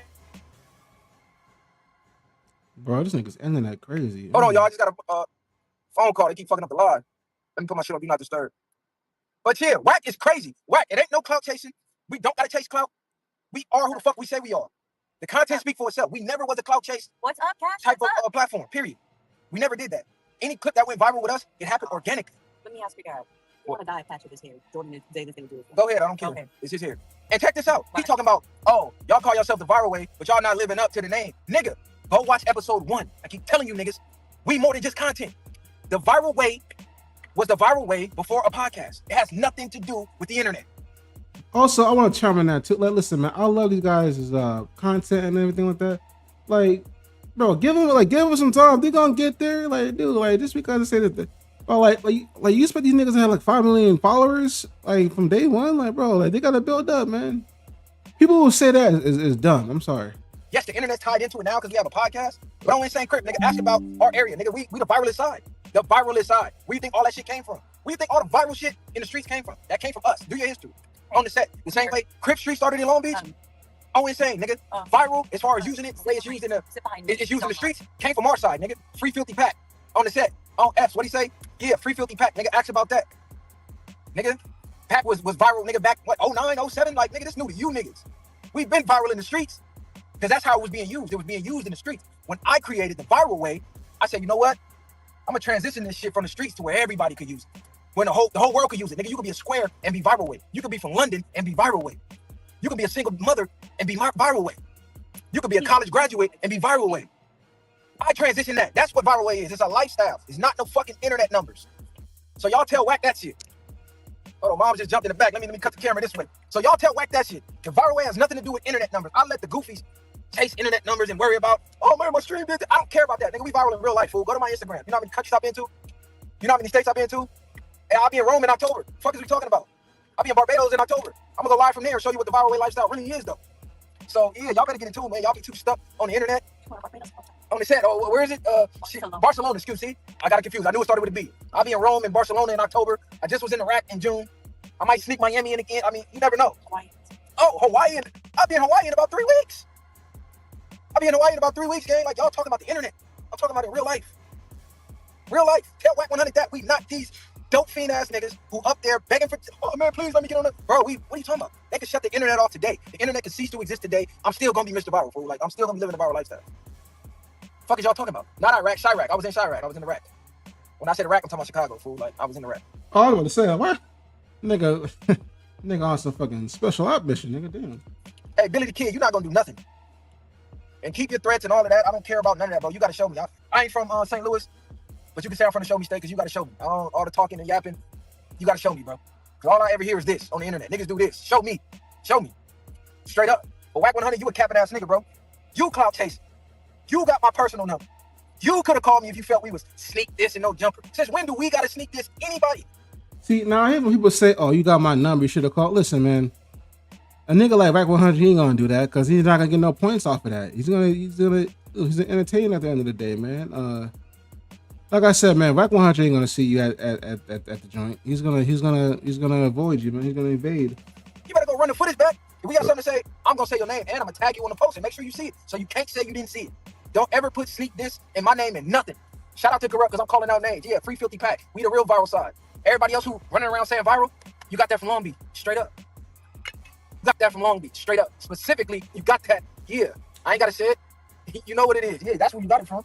So niggas better start paying homage. I keep telling y'all, Long Beach is the epicenter. We the center. We the nucleus of all this, all the trends and everything y'all doing. Long Beach. They in Florida talking about, oh yeah, the viral way. Yeah, we going viral. They in Miami. They in Carolina. They in, you name it, any state. They, oh yeah, it transcended. But it started here though. See these streets? I'm in Long Beach right now. Sliding through the city right now. Where does viral shit started at? Straight up. So y'all tell Whack 100 that. Man, listen. Y'all gonna see on the set. Y'all gonna start paying homage to the city. We just be letting it rock. We be starting so many trends and just giving them away. And then y'all forget where it started at. And y'all start claiming the fame. It's cool. We created for y'all to take, but just know where it started at. Straight up. So y'all can tell Whack 100 capping ass. He got holler at me direct. Tell him we be at no jumper next week. Tell Whack to pull up. Tell him Mr. Barber said pull up. Don't you and Adam do the Tuesday show or the what day is the Whack and Adam show? Or the Adam and Whack show? Invite us up there for we'll pull up. And it be just us. We don't come 100 deep. No, nothing. We don't do none of that. We move, it's just us. So you tell Whack anything he got to say that in front of us. Don't tell the internet. Why you ran and told the internet is crazy. Viral did not start in New York, fool. No, it did not. I'm sorry. I love New York. Shout out to New York. All my New York niggas. I just tapped in with the New York homie about 2 weeks ago, fool. But nah, I can't let you claim that one. We've been saying viral out here for years. For years. Before this podcast stuff. Y'all started saying that with podcasts and all that. Man, knock it off. Knock it off. I don't care about Whack. Whack can bring whoever he wants, bro. I don't care, bro. We know how to move. We know how to move. We not new to this. We might be new to y'all because y'all just figuring out who he is. We're not new to this, bro. So all 400 in here right now, y'all. This nigga internet, dog. I don't know. Crazy work, man.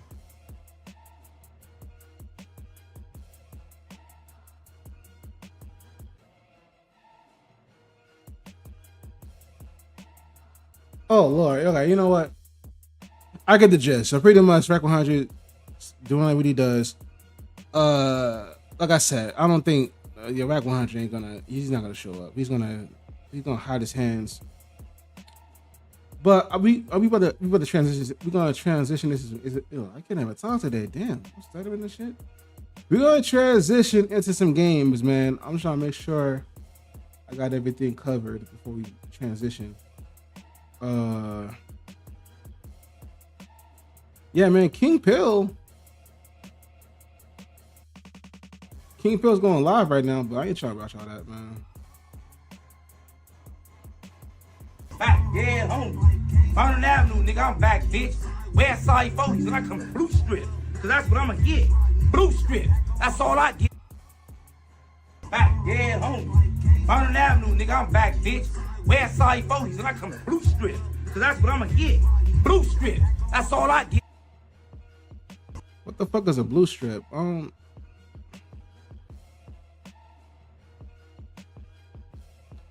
I don't know what that name is, man. Let's see what Crawford's talking about.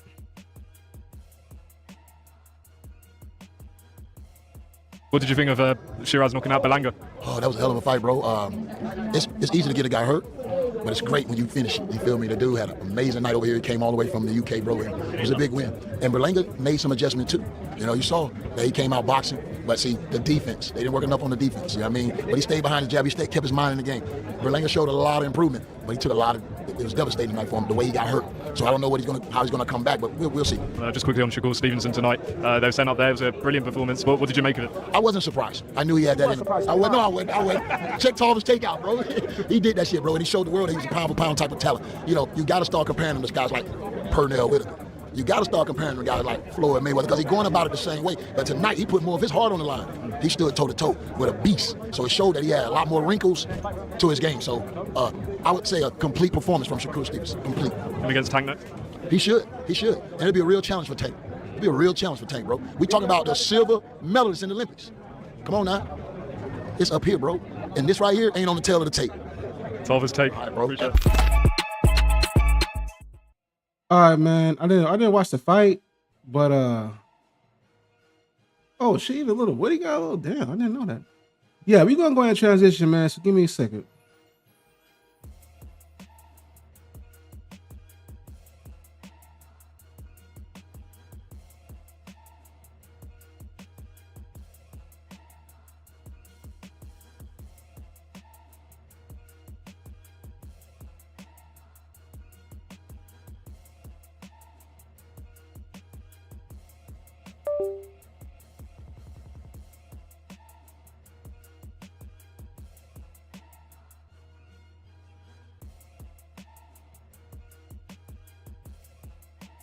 Uncovering the real